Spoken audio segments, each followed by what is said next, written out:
Hello guys, இந்த வீடியோவில் நம்ம தமிழ் நூல் ஆசிரியர்களை பற்றி டீட்டெயிலாக பார்க்க போகிறோம். ஸோ இந்த வீடியோ யாருக்கு யூஸ்ஃபுல்லாக இருக்குன்னு பார்த்தீங்கன்னா, எம்ஆர்பி போன்ற போட்டித் தேர்வு எழுத போகிற மாணவர்களுக்கு அவங்க தமிழ் எலிஜிபிலிட்டி டெஸ்ட் இருக்கும். ஒரு ஜென்ரல் அசிஸ்டன்ட் சர்ஜனாக இருக்கட்டும், டென்டிஸ்ட்டாக இருக்கட்டும், ஃபார்மசிஸ்ட்டாக இருக்கட்டும், யாராக இருந்தாலும் ஒரு தமிழ் எலிஜிபிலிட்டி டெஸ்ட் இருக்கும், அவங்களுக்கு யூஸாக இருக்கும். And then TNPSC various group எக்ஸாமுக்கு இந்த தமிழ் யூஸ்ஃபுல்லாக இருக்கும். அண்ட் தென் யூபிஎஸ்சிக்கு தமிழுக்கு இது யூஸ்ஃபுல்லாக இருக்கும். இந்த வீடியோவில் நம்ம என்னென்ன கவர் பண்ண போகிறோன்னா, தமிழ் பாடப்புத்தகம் வகுப்பு 6, 7, 8, 9 மற்றும் 10 இந்த 5 வகுப்புகளில் குறிப்பிட்டப்பட்டிருக்க தமிழ் ஆசிரியர்கள், அதாவது ஒவ்வொரு சாப்டருக்கு பின்னாடியும் நூல் வெளின்னு சொல்லிட்டு ஒரு ஆசிரியர் குறிப்பு ஒன்று இருக்கும். அது எல்லாத்தையுமே 5 பாடங்களுக்கும் சேர்த்து நம்ம ஒரு கம்பைலேஷனாக இந்த வீடியோவில் வச்சுருக்கோம். ஸோ இதை ஃபுல்லாக பார்த்து யூஸ் பண்ணிக்கோங்க. ஸோ ஃபர்ஸ்ட் நம்ம திருவள்ளுவர்லேருந்து ஆரம்பிக்க போகிறோம்.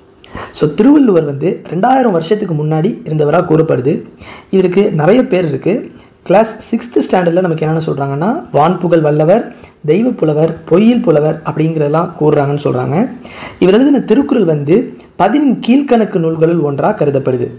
இதில் மொத்தம் பேசிக்காக பார்த்துக்கிட்டிங்கன்னா 133 அதிகாரங்கள் இருக்குது. அண்ட் தென் 1330 குறள்களும் இருக்குது. திருக்குறள் இல்லாததும் இல்லை, அதில் சொல்லாததும் இல்லை அப்படின்லாம் சிறப்பாக இதுக்கு குறிப்பிடுறாங்க. திருக்குறளை எப்படிலாம் கூறுறாங்கன்னு பார்த்தீங்கன்னா, உலக பொதுமறை, வாயுரை வாழ்த்து அப்படிங்கிற சிறப்பு பெயரால் குறிப்பிடுறாங்க. இது 6ஆம் வகுப்பு புத்தகத்திலேருந்து எடுக்கப்படுது. இதே திருவள்ளுவரை பற்றி 7ஆம் வகுப்பு புத்தகத்தில் என்ன குறிப்பிடுதுன்னா, இன்னும் திருவள்ளுவரோட இன்னும் வேறு சில பெயர்கள், முதற்பாவலர், பொய்யில் புலவர், சென்னாப்போதர் அப்படிலாம் இவரை குறிப்பிடுறாங்கன்னு சொல்லுது. அண்ட் தென் இன்னும் அடிஷனாக என்ன சொல்கிறாங்கன்னா, இதில் மொத்தம் 3 பால் இருக்குது. அறத்துப்பால், பொருட்பால் அண்ட் இன்பத்துப்பால். இந்த 3 பால்லையும் எத்தனை அதிகாரங்களாக பிரிக்கப்படுதுன்னா, அறத்துப்பாலில் 38 அதிகாரங்கள், பொருட்பாலில் 70 அதிகாரங்கள், இன்பத்துப்பாலில் 25 அதிகாரங்கள், ஆக மொத்தம் 133 அதிகாரங்களை இப்படி 3ஆக பிரிக்கிறாங்கன்னு சொல்லியிருக்காங்க. இது 3 பால் இருக்கிறதால இதை நம்ம முப்பால் அப்படின்னு அழைக்கலாம். தெய்வ நூல்னு சொல்கிறாங்க. பொய்யா மொழி அப்படின்னு சொன்னாலும் அது திருக்குறள் தான் அப்படின்னு சொல்கிறாங்க. அடுத்து 8ஆம் வகுப்புலையும் திருவள்ளுவரை பற்றி குறிப்பிடுறாங்க.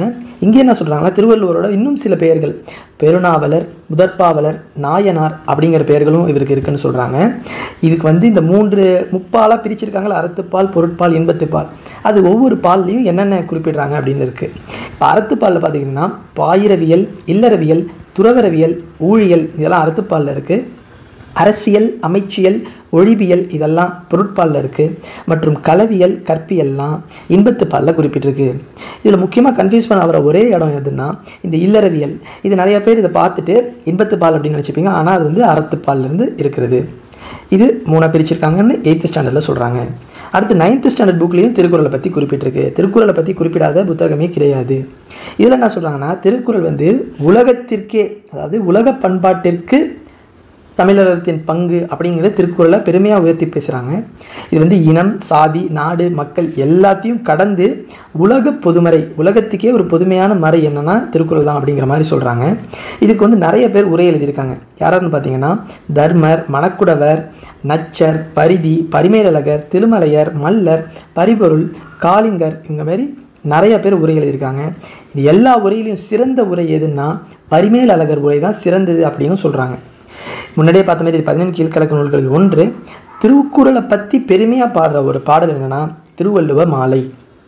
இது உலகத்திற்கு பல்வேறு மொழிகளுக்கு பல்வேறு தடவை மொழிபெயர்க்கப்பட்டுள்ளது. அதனால் பிற அறநூல்களைப் போல் அல்லாமல் பொது அறம் பேணும் திருக்குறளை இயற்றியவர் திருவள்ளுவர் அப்படின்னு அவரை பெருமையாக சொல்கிறாங்க. திருவள்ளுவரோட மீதி சில பெயர்களை இங்கே கீழே குறிப்பிட்டிருக்காங்க. நாயனார், தேவர், முதற்பாவலார், தெய்வப்புலவர், நான்முகனார், மாதானுமங்கி, சென்னாப்போதர், பெருநாவலர் இது எல்லாமே திருவள்ளுவரோட சிறப்பு பெயர்கள் தான். கடைசியாக 9ஆம் வகுப்பில் திருக்குறளை பற்றி சில ஆராய்ச்சி செய்திகள் சொல்லியிருக்காங்க. ஏன்னா திருக்குறள் முதலில் அச்சிடப்பட்ட ஆண்டு எதுன்னு கேட்டாங்கன்னா 1812. திருக்குறள் அகரத்தில் தொடங்கி நகரத்தில் முடியும். அதாவது முதல் வார்த்தை அகர முதல் எழுத்தெல்லாம் ஆல ஸ்டார்ட் ஆகி 1330வது குறள் ந அப்படிங்கிற இதில் முடியுது. இதில் ஒரே அதிகாரம் 2 தடவை வரும். அது என்னன்னு கேட்டாங்கன்னா, குறிப்பறிதல் அப்படிங்கிற அதிகாரம் மட்டும் 2 முறை வரும். அடுத்து திருக்குறள் மூலத்தை முதலில் அச்சிட்டவர் யாருன்னு கேட்டாங்கன்னா தஞ்சை ஞானப்பிரகாசர், இவர் தான் முதல்ல அச்சிடுறாரு. அதுவே திருக்குறள் முதலில் உரை எழுதுறவர் யாருன்னு கேட்டாங்கன்னா மணக்குடவர் தான் முதலில் உரை எழுதுறாரு. ஆனால் திருக்குறள் உரைகளில் சிறந்ததாக கருதப்படுவது பரிமேலழகர் உரை. இந்த திருக்குறளில் கோடி அப்படிங்கிற வார்த்தை 7 தடவையும் 7 அப்படிங்கிற வார்த்தை 8 தடவையும் வரதா குறிப்பிட்டிருக்காங்க. திருக்குறளை இங்கிலீஷில், அதாவது ஆங்கிலத்தில் முதல் மொழிபெயர்த்தவர் G.U. போப். இதுவரைக்கும் திருக்குறள் 100க்கும் மேற்பட்ட மொழிகளில் மொழிபெயர்த்ததாக குறிப்பிட்டிருக்காங்க. இவ்வளோ தான் திருக்குறளை பற்றி உள்ள சிறப்பு. அடுத்து நம்ம இரண்டாவதாக பார்க்க போகிறது பாரதியார் பற்றிய ஒரு சிறப்பு. முதலில் 6ஆம் வகுப்பில் பாரதியார் பற்றி என்ன சொல்கிறாங்கன்னா, இவரது இயற்பெயர் சுப்பிரமணியன். இவர் இளமையிலேயே நல்ல சிறந்த கவிபாடும் திறனோடு இருந்ததாக சொல்கிறாங்க. இவருக்கு பாரதி என யார் பெயர் போட்டாங்கன்னா, எட்டயபுர மன்னர் இவருக்கு பட்டம் வழங்கியிருக்காங்க பாரதி அப்படின்னு. இவர் கவிதை வழியாக விடுதலை உணர்வை மக்களுக்கு ஊட்டுறதா சொல்கிறாங்க. இவர் பாஞ்சாலி சபதம், கண்ணன் பாட்டு, குயில் பாட்டு, இந்த நூல்கள்லாம் இவர் இயற்றியிருக்காருன்னு சொல்கிறாங்க. இந்த கண்ணன் பாட்டு, குயில் பாட்டு, பாட்டு முடியறதெல்லாம் மேக்சிமம் பாரதியாரோடதாக தான் இருக்கும். இதுவே 8ஆம் வகுப்பில் பாரதியார் பற்றி இன்னும் கொஞ்சம் குறிப்பிட்டிருக்காங்க. அங்கே என்னென்ன சொல்கிறாங்கன்னா, இவர் ஒரு கவிஞர், எழுத்தாளர், இதழாளர், சமூக சீர்திருத்த சிந்தனையாளர், விடுதலை போராட்ட வீரர் அப்படிலாம் இவர் சொல்கிறாங்க. இவர் சி. சுப்பிரமணிய பாரதியார், இதுதான் அவரோட மொழி பேரை வச்சுருக்காங்க. இவர் முதலான என்னென்ன இதழ்களை நடத்திட்டு வர்றாருன்னா, இந்தியா விஜயா அப்படிங்கிற இதழ்களை விடுதலை போராட்டத்துக்காக நடத்திட்டு வந்திருக்காரு. கவிதைகள் மட்டும் இல்லை, சந்திரகையின் கதை, தராசு உள்ளிட்ட உரைநடை நூல்களும் இவர் எழுதியிருக்கதா குறிப்பிட்டிருக்காங்க. இவர் எப்படிலாம் போட்டுறாங்கன்னா, சிந்துக்கு தந்தை, செந்தமிழ் தேனி, புதிய அறம்பாட வந்த அறிஞர், மரம் பாட வந்த மறவன் அப்படிலாம் இவர் யார் போட்டுறாருன்னு பார்த்தீங்கன்னா பாரதிதாசன் போட்டுறாரு. பாரதிதாசனை பற்றி நம்ம பின்னாடி படிப்போம். இதில் தான் பாரதியாரை பற்றி குறிப்பிட்டிருக்குது.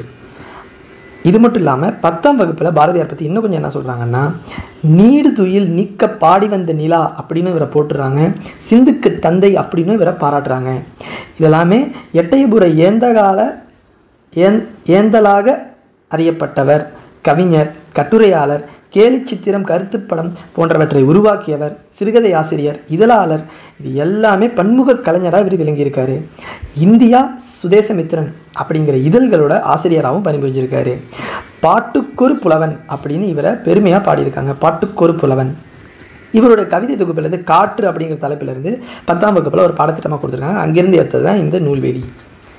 அடுத்து நம்ம 3ஆவதாக பார்க்கக்கூடியது பாவேந்தர் பாரதிதாசன். பாரதியார் பார்த்தோமா, அவர் அடுத்து நம்ம பார்க்க போகிறது பாரதிதாசன். இவரோட இயற்பெயர் என்னன்னு பார்த்தீங்கன்னா சுப்புரத்தினம்.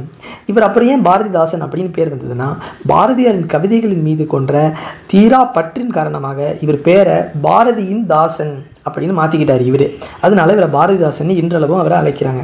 இவர் முக்கியத்துவம் கொடுத்தது எதுனா, பெண் கல்வி, கைம்பொன் மறுமணம், பொது உடைமை, பகுத்தறிவு, இதெல்லாமே புரட்சிகரமான கருத்துக்களை கொடுத்து நிறைய பாட்டு பாடியிருக்காரு.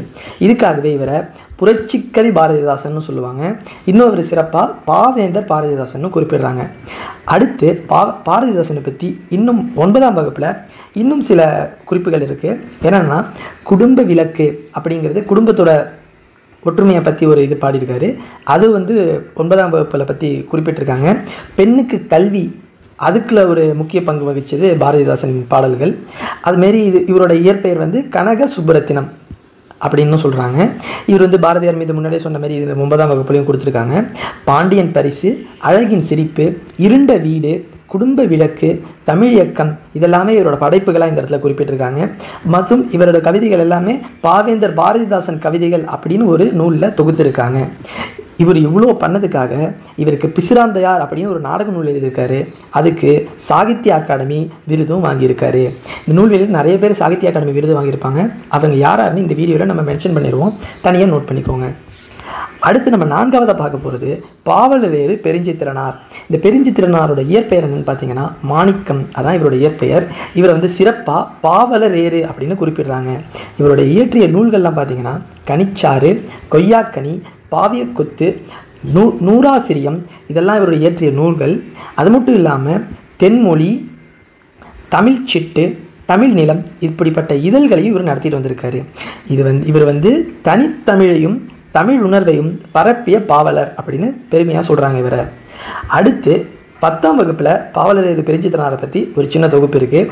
அதில் என்ன சொல்கிறாங்கன்னா, தென்மொழி தமிழ்ச்சீட்டு இதழ்கள் வாயிலாக தமிழ் உணர்வை உலகெங்கும் பரப்பியவர் பாவலரேறு பெருஞ்சித்தனார் அப்படின்னு சொல்கிறாங்க. இவர் உலகியல் 100, பாவிய கொத்து, நூறாசிரியம், கனிச்சாறு, என் சுவை என்பது, மகப்புக வஞ்சி, பள்ளிப்பறவைகள் முதலிய நூல்களையும் படைச்சிருக்காருன்னு சொல்கிறாங்க. மற்றும் இவர் திருக்குறள் மெய்ப்பொருள் உரை தமிழுக்கு கருவூலமாய் அமைந்துள்ளது அப்படின்னு சொல்கிறாங்க. இவர் எழுதின திருக்குறள் மெய்ப்பொருள் உரை தமிழுக்கு ஒரு கருவூலமாய் அமைஞ்சிருக்கு அப்படின்னு சொல்கிறாங்க. அடுத்து நம்ம 5ஆவதாக பார்க்க போகிறது யாருன்னா 6ஆம் வகுப்பு புத்தகத்தில் இருக்கும் இளங்கோவடிகள்.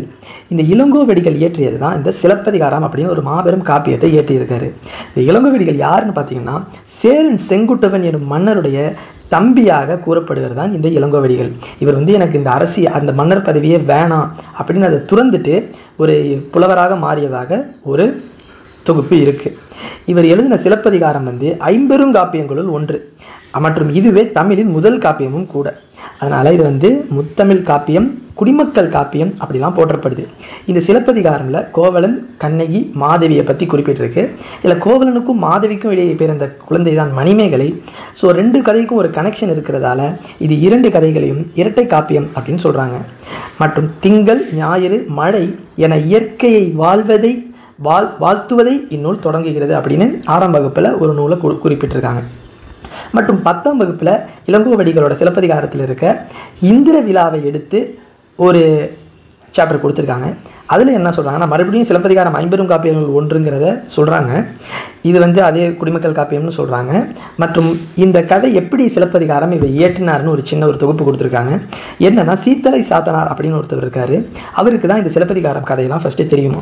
அவர் ஒரு நாள் இளங்கோவடிகள்கிட்ட இந்த சிலப்பதிகாரம் கதையெல்லாம் சொல்லி அடிகள் நீரே அருளுக அப்படின்னா இதுக்கான அடிகளை நீங்களே எழுதி ஒரு புத்தகமாக வெளியிடுங்க அப்படின்னு இளங்கோவடிகள்கிட்ட அந்த கதையை சொல்கிறதாகவும் அதனால் இளங்கோவடிகள் சிலப்பதிகாரத்தை எழுதியதாகவும் ஒரு தொகுப்பு இருக்குது. இப்போ இந்த சீத்தலை சாத்தனார் சொன்ன கதை சொன்னிருக்கார்ல, அந்த கதையில் மீதி இருந்தது தான் அந்த மணிமேகலையோட கதை. அந்த மணிமேகலையே தனியாக சீத்தலை சாத்தனாரை இயற்றினார். நாட்டுதும் யாம் ஓர் பாட்டுடை செய்யுள் என இக்காப்பியம் படைத்தார் அப்படின்னு சொல்கிறாங்க யார், இளங்கோவடிகள். இப்போ முக்கியமாக MCQஸில் கேட்க போகிறது என்னென்னா அடிகள் நீரே அருளுக இது யார்கிட்ட சொன்னது அப்படின்னு காமனாக கேட்பாங்க. அப்படின்னா என்ன, நீங்களே எழுதுங்க அப்படின்னு சொல்கிறது. இங்கே யார்கிட்ட சொல்கிறது, சீத்தலை சாத்தனார் இளங்கோவடிகள்கிட்ட சொல்கிறாரு. அதுதான் இதோட அர்த்தம். அடுத்து நம்ம 6ஆவதாக பார்க்க போகிறது யாரை பற்றினா தொல்காப்பியர். தொல்காப்பியர் எழுதியது தொல்காப்பியம். நமக்கு கிடைத்த மிக பழமையான இலக்கண நூல் எதுன்னு பார்த்தீங்கன்னா தொல்காப்பியம். இது ஒரு இலக்கண நூல், அதுதான் இதோட சிறப்பு. இலக்கணம்னா எழுத்து, சொல், பொருள் எல்லாம் எப்படி வரணும், ஒரு வார்த்தையில் எப்படி எழுதணும் அப்படிங்கிறத சொல்கிறது தான் இலக்கணம். அதை ஃபஸ்ட்டு சொன்னது தொல்காப்பியம். அதுக்கப்புறம் தான் நன்னூல்னு சொல்லிட்டு இப்போ நம்ம யூஸ் பண்ணுற மேக்ஸிமம் இலக்கணம் நன்னூல் சார்ந்தே உள்ளது. ஆனால் முதலில் குறிப்பிட்ட இலக்கண நூல் எதுன்னு கேட்டிங்கன்னா தொல்காப்பியம். அதை இயற்றியவர் தொல்காப்பியர். இவரை பற்றி 9ஆம் வகுப்பில் இன்னொரு சின்ன ஒரு சிறு குறிப்பு கொடுத்துருக்காங்க. அங்கே என்ன சொல்கிறாங்கன்னா தமிழ் மொழியில் கிடைக்கப்பெற்ற முதல் இலக்கண நூல் தொல்காப்பியம் அப்படின்னு சொல்லிடுறாங்க. இதில் அதே எழுத்து, சொல், பொருள் அதெல்லாம் குறிப்பிட்டிருக்காங்கங்கிறாங்க. இதில் 3 அதிகாரங்களையும் 27 இயல்களையும் கொண்டது இந்த தொல்காப்பியம் அப்படின்னு சொல்கிறாங்க. அதுமாரி தமிழரின் அகம் புறம் சார்ந்த வாழ்வியல் நெறிகளையும் தமிழ் இலக்கிய கோட்பாடுகளையும் இந்நூல் விளக்குகிறது அப்படின்னு தெளிவாக சொல்கிறாங்க. இதில் பல அறிவியல் கருத்தும் இடம்பெற்றுள்ளதா குறிப்பிட்டிருக்காங்க. இதில் முக்கியமாக என்ன சொல்கிறாங்கன்னா ஒவ்வொரு எழுத்துகள் பிறக்கிறது பார்த்தீங்களா, அது உடல் கூற்றியல் அடிப்படையில் டீட்டெயில்டாக விளக்கியிருக்காங்க. அது பாடியில் எந்தெந்த இடத்துலேருந்து எந்தெந்த வார்த்தை வருதுங்கிற முதற்கொண்டு டீட்டெயிலாக சொல்லியிருக்காங்கிறது அயல்நாட்டு அறிஞர்களையே வியந்து பார்க்க வைக்கிறது. அந்த அளவுக்கு பெருமையாக இருக்கிறது. இது தமிழனுக்கு ஒரு சிறந்த சான்றாக விளங்குகிறது அப்படிங்கிற பெருமையும் கொண்டது தொல்காப்பிய நூல். அடுத்து நம்ம 7ஆவதாக பார்க்க போகிறது யாரை பற்றினா சுந்தரர். இந்த சுந்தரர் தேவாரம்ங்கிறத ஒன்று பாடியிருக்காரு. இந்த தேவாரத்தை பாடினது மொத்தம் 3 பேர். அந்த 3 பேரில் சுந்தரரும் ஒருத்தவர். அந்த 3 பேர் யாராருன்னு பார்த்தீங்கன்னா திருஞான சம்பந்தர், திருநாவுக்கரசர், சுந்தரர். இந்த 3 பேரில் சுந்தரரை பற்றி ஒரு சின்ன ஒரு குறிப்பு இருக்குது. இவர் நம்பியாரூரார், தம்பிரான் தோழர் அப்படிங்கிற சிறப்பு பெயராலையும் அழைக்கிறாங்க. இந்த சுந்தரர் குறிப்பிட்டிருக்கிறது 7ஆம் திருமுறையாக வைக்கப்படுவதாக சொல்கிறாங்க. இது 3 பேரும் சேர்ந்தது தான் தேவாரம். இந்த 3 பேரும் பாடுனாங்கல்ல, இது எல்லாமே ஒன்றாக சேர்த்து தொகுத்தவர் நம்பியாண்டான் நம்பி. ஸோ தேவாரத்தை எழுதியவர்கள் திருஞான சம்பந்தர், திருநாவுக்கரசர், சுந்தரர் இவங்கெல்லாம் தேவாரத்தை பாடியிருக்காங்க. ஆனால் அதை தொகுத்தவர் நம்பியாண்டான் நம்பி. இதை நீங்கள் மறந்துடக்கூடாது. ஸோ தேவாரம் 2 விதமாக பிரிச்சிருக்காங்க. ஒன்று தே கூட்டல் ஆரம். அப்படின்னா தே என்றால் இறைவன், ஆரம் என்றால் ஒரு தங்க மாலை, இறைவனுக்கு சூடப்படும் மாலையாகவும் குறிப்பிட்டிருக்காங்க. அது மட்டும் இல்லாமல் தே கூட்டல் வாரம், அங்கே என்ன சொல்கிறாங்கன்னா இனிய இசை பொருந்திய பாடல்களை எனவும் இதுக்கு 2 பொருள் இருக்கிறதா சொல்கிறாங்க. இதுதான் தேவாரம். அடுத்து அதே சுந்தரரை பற்றி 9ஆம் வகுப்பில் ஒரு சிறிய குறிப்பு ஒன்று இருக்குது. இதில் என்ன சொல்கிறாங்கன்னா சுந்தரின் திருத்தொண்ட தொகை அப்படின்னு ஒரு பாடியிருக்காரு. அதை சிறிது விரிவாக எழுதிய நம்பியாண்டான் நம்பியின் தொகுப்பு தான் திருத்தொண்டர் திருவந்தாதி அப்படின்னு கொஞ்சம் விரிவாக எழுதியிருக்காரு. இதில் ஒவ்வொரு பாடல்களையும் அடியார்களின் சிறப்பை பற்றி தெரிவிச்சிருக்கதா சொல்கிறாங்க. இந்த 2 நூலையும் அடிப்படையாக வச்சு சேக்கிழார் அப்படிங்கிறது என்ன பண்ணுறாரு, ஒவ்வொரு அடியாருக்கும் 63 அடியாருக்கும் டீட்டெயிலாக ஒவ்வொரு சிறப்பையும் விளைவிச்சிருக்காரு. அதுதான் திருத்தொண்டர் புராணம். திருத்தொண்ட தொகையிலிருந்து திருத்தொண்டர் திருவந்தாதி, இது 2த்தையும் பற்றி டீட்டெயிலாக சேக்கிழார் திருத்தொண்டர் புராணம்னு எழுதியிருக்காரு. அதுவே காலப்போக்கில் பெரிய புராணமாக குறிப்பிடப்படுகிறது. ஸோ இப்போ பெரிய புராணத்தை இயற்றியவர் சேக்கிழார் அப்படிங்கிறத நம்ம இந்த இடத்துல தெரிஞ்சுக்கிறோம். இப்போ சேக்கிழாரில் ஒருத்தர் புகழ்ந்திருக்காரு. என்னன்னு புகழ்ந்திருக்காருன்னா பக்தி சுவை நனி சொட்ட சொட்ட பாடிய கவிவளவ அப்படின்னு மகாவித்வான் மீனாட்சி சுந்தரம் சேக்கிழாரை பாராட்டியிருக்காரு. அந்த பெரிய புராணத்தில் பக்தி சுவைனான அவ்வளோ இருக்கிறதா அவர் சிறப்பித்து பேசியிருக்காரு. அடுத்து நம்ம பார்க்க போகிறது யாருன்னா நாமக்கல் கவிஞர் அப்படின்னு சிறப்பாக அழைக்கக்கூடியவரை பற்றி தான் பார்க்க போகிறோம். இவர் ஒரு தமிழறிஞர், கவிஞர், விடுதலை போராட்ட வீரர் அப்படின்னு பன்முக தன்மை கொண்டவர். இவர் காந்திய வழிகளை பின்பற்றியவதால் இவர் காந்திய கவிஞர் அப்படின்னு சொல்கிறாங்க. இவரோட இயற்றிய நூல்கள்லாம் பார்த்துக்கிட்டிங்கன்னா மலைக்கல்லன், நாமக்கல் கவிஞர் பாடல்கள், என் கதை, சங்கொலி அப்படிங்கிற நூல்களும் இவர் இயற்றியதாக குறிப்பிடப்படுது. அடுத்து நம்ம பார்க்க போகிறது 7ஆம் வகுப்பு புத்தகத்தில் குறிப்பிடப்பட்டிருக்கும் பகுத்தறிவு கவிராயர் அப்படிங்கிற சிறப்பு பெயரோடு இருக்கக்கூடிய உடுமலை நாராயண கவி. இவர் தான் பகுத்தறிவு கவிராயர். இதை ஒரு எம்சிக்யூவை உங்கள்கிட்ட கேட்க வாய்ப்பு இருக்குது. இவர் தமிழ் திரைப்பட பாடலாசிரியராகவும் இருந்திருக்காரு, நாடக எழுத்தாளராகவும் இருந்திருக்காரு. இவர் பாடல்கள் மூலம் பகுத்தறிவு கருத்துக்களை மக்களிடம் கொண்டு சேர்ப்பதில் சிறந்த வல்லவராக இருந்திருக்காரு. அதனால தான் இவரை பகுத்தறிவு கவிராயர்னு குறிப்பிடுறாங்க. நாட்டுப்புற இசையோடு சேர்ந்து இவர் அந்த பகுத்தறிவு கருத்துக்களை மக்களுக்கு கொண்டு சேர்க்கும்போது அது மக்களுக்கு எளிமையாக புரியும் வகையில் இருந்ததால் இவர் ரொம்ப ஃபேமஸாக இருக்காரு. அடுத்து நம்ம பார்க்க போகிறது சுரதா அப்படிங்கிறவரை பற்றி.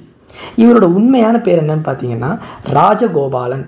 அப்புறம் எதுக்கு இவர் சுரதா அப்படின்னு கொண்டிருக்காங்கன்னு பார்த்தீங்கன்னா பாரதிதாசன் எப்படி பாரதியார் மீது கொன்ற பற்றால் பாரதியின் தாசன் ஆனாரோ அந்த மாதிரி இந்த ராஜகோபாலன் பாரதிதாசனுடைய கவிதைகள் மீது கொண்ட பற்றால் பாரதிதாசனுக்கு ஒரு தாசன் ஆனார். பாரதிதாசன் உண்மையான பேர் என்னன்னு பார்த்தோம், சுப்புரத்தின தாசன். சுப்புரத்தினம். அந்த சுப்புரத்தின தாசனாக இவர் விளங்குகிறார். அந்த சுப்புரத்தின தாசனை ஷார்ட்டா சுரதா, அதுதான் சுரதான்னு இன்றளவும் குறிப்பிடப்பட்டிருக்கு. இப்போ இவர் எதில் சிறப்புடையவர் அப்படின்னா ஓமைகளை பயன்படுத்தி கவிதை எழுதுவதில் இவர் சிறப்பான ஆள். இதனாலவே இவரை ஓமை கவிஞர்னும் ரொம்ப சிறப்பாக புகழ்பெற்று கூப்பிடுறாங்க. இவர் எழுதிய அமுதும் தேனும், தேன்மழை, துறைமுகம் இந்த நூல்கள்லாம் ரொம்ப சிறப்பு மிக்கதாக குறிப்பிட்டிருக்காங்க. அதுலேயுமே இந்த 7ஆம் வகுப்பில் குறிப்பிட்டிருக்க பாடல் கிளிக்கண்ணி அப்படிங்கிற ஒரு பாவகையை சேர்ந்ததாகவும், இது ஏன் அப்படி வந்திருக்குன்னா கிளியின் மொழி போன்ற அந்த சொற்களை பேசும் இருக்கிற அந்த பெண்ணை நோக்கி கூறுவதாக இருக்கதால் இது கிளிக்கண்ணி, கிளி போன்ற பேசும் பெண் அப்படிங்கிற ஒரு வகையில் குறிப்பிட்டிருக்கதா கூறப்படுது. அடுத்து நம்ம பார்க்க போகிறது யாருன்னா 7ஆம் வகுப்பு புத்தகத்தில் குறிப்பிடப்பட்டிருக்கும் ரா.பி. சேதுப்பிள்ளை. இவர் ஒரு தமிழறிஞர், எழுத்தாளர், வழக்குரைஞர், மேடை பேச்சாளர் என பன்முக திறமை இவருக்கும் இருக்குது. இவரை தான் சொல்லின் செல்வர் அப்படின்னு சிறப்பாக அழைப்பார்கள். சொல்லின் செல்வர்னா யாருன்னு பார்த்தீங்கன்னா ரா.பி. சேதுப்பிள்ளை. செய்யுளுக்கே உரிய எதுகை மோனை என்பனவற்றை, இந்த எதுகை மோனைலாம் செய்யுளில் மட்டும்தான் இருக்கும், அதை உரைநடைக்கும் கொண்டு வந்தவர் இந்த ரா.பி. சேதுப்பிள்ளை. இவர் இவ்வளோ பண்ணியிருக்காரு. இவருக்கு ஒரு சாகித்ய அகாடமி விருது இல்லாமல் இருந்தால் நல்லா இருந்திருக்குமா?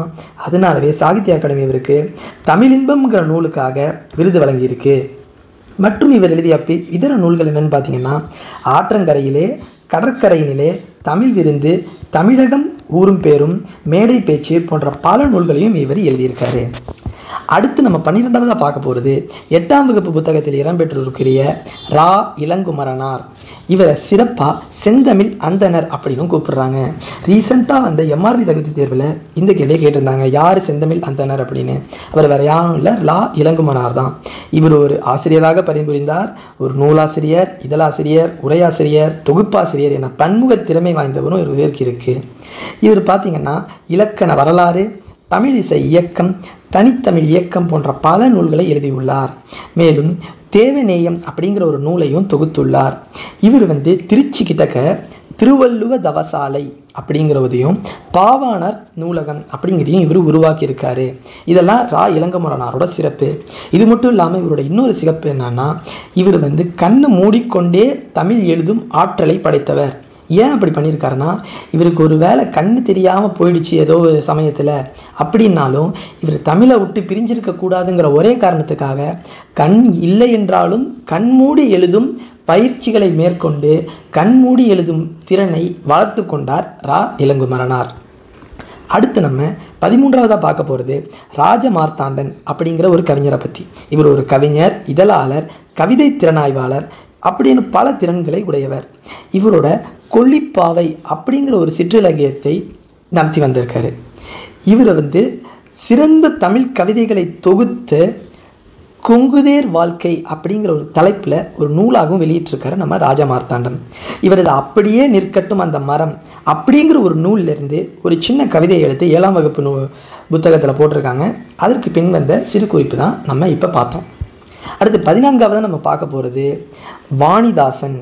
அதாவது இவர் சாதாரணமாக வாணிதாசன் கூப்பிட்டா என்றைக்கும் அவருக்கு இதாக இருக்காது. வேர்ட்ஸ்வர்த் வாணிதாசன், தமிழகத்தின் வேர்ட்ஸ்வர்த் அப்படிங்கிற ஒரு மிகப்பெரிய சிறப்புக்குரியவர் தான் நம்மளுடைய கவிஞர் வாணிதாசன். இவரோட உண்மையான பேர் என்னன்னு பார்த்தீங்கன்னா அரங்கசாமி என்கின்ற எத்திராசலு அப்படிங்கிறது தான் இவருடைய இயற்பெயர். இவரோட மிகச்சிறந்த ஆற்றலால் இவர் தமிழகத்தின் வேர்ட்ஸ்வர்த்னு அழைக்கிறாங்க. இவர் தமிழ், தெலுங்கு, ஆங்கிலம், பிரெஞ்சு ஆகிய 4 மொழிகளிலும் சிறந்து விளங்கியிருக்காரு. இதனாலவே என்னமோ இவருக்கு கவிஞரேறு, பாவலர்மணி போன்ற சிறப்பு பெயர்களும் கொடுத்துருக்காங்க. அது மட்டும் இல்லாமல் பிரெஞ்சு அரசு இவருக்கு செவாலியர் பட்டமும் வழங்கியிருக்கு. இது மட்டும் இல்லாமல் தமிழச்சி, கொடிமுல்லை, தொடுவானம், எழிலோவியம், குழந்தை இலக்கியம் போன்ற நூல்களையும் இவர் இயற்றியுள்ளார். இப்போ இந்த இடத்துல ஒரு சின்ன ஒரு கன்ஃபியூசிங் பாயிண்ட் என்னென்னா, இவரை கவிஞரேரு அப்படின்னா யாருன்னா வேர்ட்ஸ்வர்த் வாணிதாசன் தான் கவிஞரேரு. ஆனால் பாவலரேருனா நம்ம முன்னாடி பார்த்த மாதிரி பாவலரேரு பாரதி பெருஞ்சித்திரனார். இதை நீங்கள் கன்ஃபியூஸ் ஆகிடக்கூடாது. அடுத்து நம்ம பார்க்க போகிறது கவிமணி தேசிக விநாயகம் பிள்ளை. இவரை கவிமணி அப்படின்னு சிறப்பாக குறிப்பிடுறாங்க. இவர் கரூர் மாவட்டத்தில் பிறந்திருக்காரு. இவர் எழுதிய நூல்கள் பார்த்துக்கிட்டிங்கன்னா ஆசிய ஜோதி, மருமக்கள் வெளி மான்மியம், கதர் பிறந்த கதை, இதெல்லாம் இவரோட சிறப்பான நூல்களாக இருக்குது. அது மட்டும் இல்லாமல் உமர்கயாம் பாடல்களை மொழிபெயர்த்து நூலாக படைத்தவரும் இவர் தான். இவரை பற்றி நம்ம கொஞ்சம் தெரிஞ்சுக்க வேண்டிய அவசியம். அடுத்து 16ஆவதாக நம்ம யாரை பற்றி பார்க்க போகிறோம்னா சுஜாதா அப்படிங்கிறவரை பற்றி பார்க்க போகிறோம். புதிதாக தமிழ் பயிலும் மாணவர்கள் மற்றும் தமிழ் புத்தகத்தில் ஈடுபாடு இல்லாத மாணவர்கள் புதிதாக வந்திருக்கீங்கன்னா உங்களுக்கு இது கொஞ்சம் புதுசாக இருக்கும். சுஜாதா என்பது பெண் பெயராக இருக்கும் என்று நீங்கள் நினைத்திருக்கலாம் சில பேர். ஆனால் இவர் இயற்பெயர் ரங்கநாதன். இவர் தான் அந்த சுஜாதா அப்படின்னு அழைக்கப்படுறவர். இவரோட சிறுகதைகள், புதினங்கள், நாடகங்கள், அறிவியல் புனைவு கதைகள், திரைப்படக்கதை, வசனம் இப்படின்னு பல்வேறு விதத்தில் எக்கச்சக்கமான இதில் தமிழுக்கு தொண்டாட்டியிருக்காரு. மற்றும் மின்னணு வாக்கு இயந்திரம், அதாவது எலக்ட்ரானிக் ஓட்டிங் மிஷின், இப்போ நம்ம ஓட்டு போடுறோம் பார்த்தீங்களா, அதுக்கு தயாரித்ததில் இவருக்கு ஒரு முக்கிய பங்கு இருக்கிறதாகவும் குறிப்பிட்டிருக்காங்க. இவர் ஒரு தொலைநோக்கு பார்வை கொண்ட சிந்தனையாளருங்கிறது இவர் எழுதிய நூல்கள்லேயே நம்ம தெரிஞ்சுக்கலாம். என் இனிய எந்திரா, அதாவது ஒரு ரோபோட்டை பற்றினது, மீண்டும் ஜூனோ, ஸ்ரீரங்கத்து தேவதைகள், தூண்டில் கதைகள், இதெல்லாம் இவரோட பல படைப்புகளுள் ஒன்று. இதை வச்சு தெரிஞ்சுக்கலாம் இவர் ஒரு தொலைநோக்கு பார்வை கொண்ட மிகச்சிறந்த ஒரு சிந்தனையாளர் அப்படிங்கிறத. அடுத்து 8ஆம் வகுப்பில் குறிப்பிட்டிருக்கும் குமரகுருபரரை பற்றி கொஞ்சம் டீட்டெயிலாக பார்ப்போம். இவர் 17ஆம் நூற்றாண்டை சேர்ந்தவர். இவர் தமிழ் மொழிக்கு பெருமை சேர்க்கும் பல சிற்றிலங்களை படைத்துள்ளதாக கூறுகிறார்கள். அதற்கு சான்றாக கந்தர் கலிவெண்பா, கைலை கலம்பகம், சகலகலாவல்லி மாலை, மீனாட்சி அம்மை பிள்ளைத்தமிழ், முத்துக்குமார சுவாமி பிள்ளைத்தமிழ் இப்படின்னு பல்வேறு இதை இயற்றியிருக்காரு படைப்புகளை. மக்களின் வாழ்வுக்கு தேவையான நீதிகளை சுட்டி காட்டி அப்படி பாடப்பட்டிருக்கதால் இதை வந்து நீதி நெறி விளக்கம் அப்படின்னும் சொல்கிறாங்க இந்த தொகுப்புக்கு. மற்றும் கடவுள் வாழ்த்து உட்பட இதுக்கு 102 வெண்பாக்களை இந்நூல் கொண்டுள்ளதாகவும் இதில் குறிப்பிடப்பட்டிருக்கிறது. அடுத்து நம்ம 18ஆவதாக பார்க்க போகிறது யாருன்னா, ஒரு மிகச்சிறந்த ஒரு மனிதன், அவர் தான் திருவி.க. இவரோட முழுமையான பேர் என்னன்னு பார்த்தீங்கன்னா திருவாரூர் விருதாச்சலம் கல்யாண சுந்தரனார். இவர் அரசியல் சரி, சமுதாயம், சமயம், தொழிலாளர் நலன் போன்ற பல துறைகளில் சிறப்பான ஈடுபாடு கொண்டு மக்களுக்கு பல்வேறு நல்ல விஷயங்களை செய்துள்ளார். இவர் ஒரு சிறந்த மேடை பேச்சாளர் என்பதால் இவருக்கு தமிழ் தென்றல் அப்படிங்கிற ஒரு சிறப்பு பெயரும் இருக்குது. தமிழ் தென்றல் திருவி.க. அப்படின்னு தான் இவர் எங்கே பார்த்தாலும் அழைப்பாங்க. இவர் மனித வாழ்க்கையின் காந்தியடிகளும் அப்படிங்கிற ஒரு நூலையும், பெண்ணின் பெருமை, தமிழ்ச்சோலை, பொதுமை வேட்டல், முருகன் அல்லது அழகு போன்ற பல நூல்களை இவர் இயற்றியுள்ளார். இவரது இளமை விருந்து அப்படிங்கிற ஒரு நூலிலிருந்து ஒரு சிறு பகுதியை 8ஆம் வகுப்பு புத்தகத்தில் கொடுத்துருக்காங்க. அதற்கு பின் கொடுத்த சிறு குறிப்பு தான் திருவி.க.வை பற்றியது. அடுத்து 19ஆவதாக நம்ம யாரை பற்றி பார்க்க போகிறோம்னா செயங்கொண்டார் அப்படிங்கிறவரை பற்றி பார்க்க போகிறோம். இவர் வந்து தீபங்குடி அப்படிங்கிற ஊரை சேர்ந்தவர். இவர் முதல் குலோத்துங்க சோழனுடைய அவைப்புலவராக திகழ்ந்தவர். யார்? செயங்கொண்டார். இவர் வந்து பரணிக்கோர் செயங்கொண்டார் அப்படின்னு புகழ்ந்து பாடுறாரு. பலபச்சை சொக்கநாத புலவர் அவர் வந்து இவரை புகழ்ந்து பாடியிருக்காரு. இவர் கழிஞத்து பரணி அப்படிங்கிறத இயற்றியிருக்காரு. இது வந்து 96 வகை சிற்றிலக்கியங்களுள் ஒன்றாக பரணி வகையை சார்ந்த நூலாகும். அப்படி பரணி வகை அப்படின்னு என்னென்னு பார்த்துக்கிட்டிங்கன்னா, போர் முனையில் ஒரு 1000 யானைகளை கொன்ற வீரனை புகழ்ந்து பாடுவது தான் பரணி அப்படிங்கிறது. அது மாதிரி கழிஞத்து பரணிங்கிறது வந்து முதலாம் குலோத்துங்க சோழன் அப்படிங்கிறவரோட படைத்தலைவனாக இருந்த கருணாகர தொண்டைமான் ஆகியோரின் கலிங்கப் போரின் வெற்றியை புகழ்ந்து பாடுறது தான் கலிங்கத்து பரணி. இந்நூலை தென் தமிழ் தெய்வ பரணி அப்படின்னு ஒட்டக்கூத்தரே புகழ்ந்து பாடியிருக்காருன்னா அப்போ இது எவ்வளோ ஒரு சிறப்பு மிக்க ஒரு நூலாக இருக்கும்னு பார்த்துக்கோங்க. கலிங்கத்து பரணி கழித்தாலிசையால் பாடப்பெற்றது. தாழிசைகள் அப்படின்னு சொல்லுவாங்க. இதில் வந்து 599 தாழிசைகள் இருக்கிறதா இந்த சிறுகுறிப்பில் கொடுத்துருக்காங்க. அடுத்து நம்ம 20ஆவதாக பார்க்க போகிறது யாரை பற்றினா திருமூலர் இயற்றிய திருமந்திரத்தை பற்றி. இவர் யாருன்னா 63 நாயன்மார்களில் ஒருவராகவும் 17 சித்தர்களில் ஒருவராகவும் திகழ்ந்தவர் திருமூலர். இவர் எழுதிய திருமந்திரம் வந்து 3000 பாடல்களை உடையது. அதாவது 3000 பாடல்களை உடையது தான் இந்த திருமந்திரம். இது 12 திருமுறைகளில் 10ஆம் திருமுறையாக இருக்கிறது அப்படின்றத ஞாபகம் வச்சுக்கோங்க. இதை வந்து 8ஆம் வகுப்பில் ஒரு சிறு குறிப்பாக கொடுத்துருக்காங்க. அடுத்து நம்ம 21ஆவதாக யாரை பற்றி பார்க்க போகிறோம்னா குணங்குடி மஸ்தான் சாஹிபை பற்றி பார்க்க போகிறோம். இவரோட இயற்பெயர் என்னென்னா சுல்தான் அப்துல் காதர். இவர் இளம் வயதிலேயே முற்றும் துறந்தவராக மாறிட்டு சதுரகிரி, புறாமலை, நாகமலை முதலிய மலைப்பகுதிகளில் தவம் இயற்றி ஞானம் பெற்றார். அவ்வளோ தவம் பண்ணி ஞானம் பெற்று எதற்கு தொண்டாற்றியிருக்காரு? தமிழுக்கு நிறைய தொண்டாற்றியிருக்காரு. எக்காலக்கண்ணி, மனோன்மணி கண்ணி, நந்தீஸ்வர கண்ணி முதலிய நூல்களை இவர் இயற்றியிருக்கதா குறிப்பிட்டிருக்காங்க. நமக்கு 8ஆம் வகுப்பு பாடப்பகுதியில் குன்னங்குடியார் பாடற்கோர்வை அப்படிங்கிற தொகுப்பிலிருந்து ஒரு சிறிய தொகுப்பு கொடுத்துருக்கதா குறிப்பிட்டிருக்கு.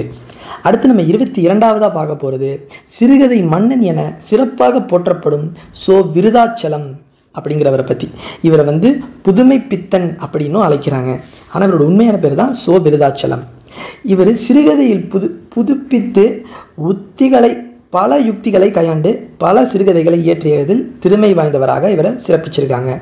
100க்கும் மேற்பட்ட சிறுகதைகளை இவர் இயற்றியிருக்காரு அப்படின்னு இவரை பற்றி சிறப்பாக போட்டிருக்காங்க.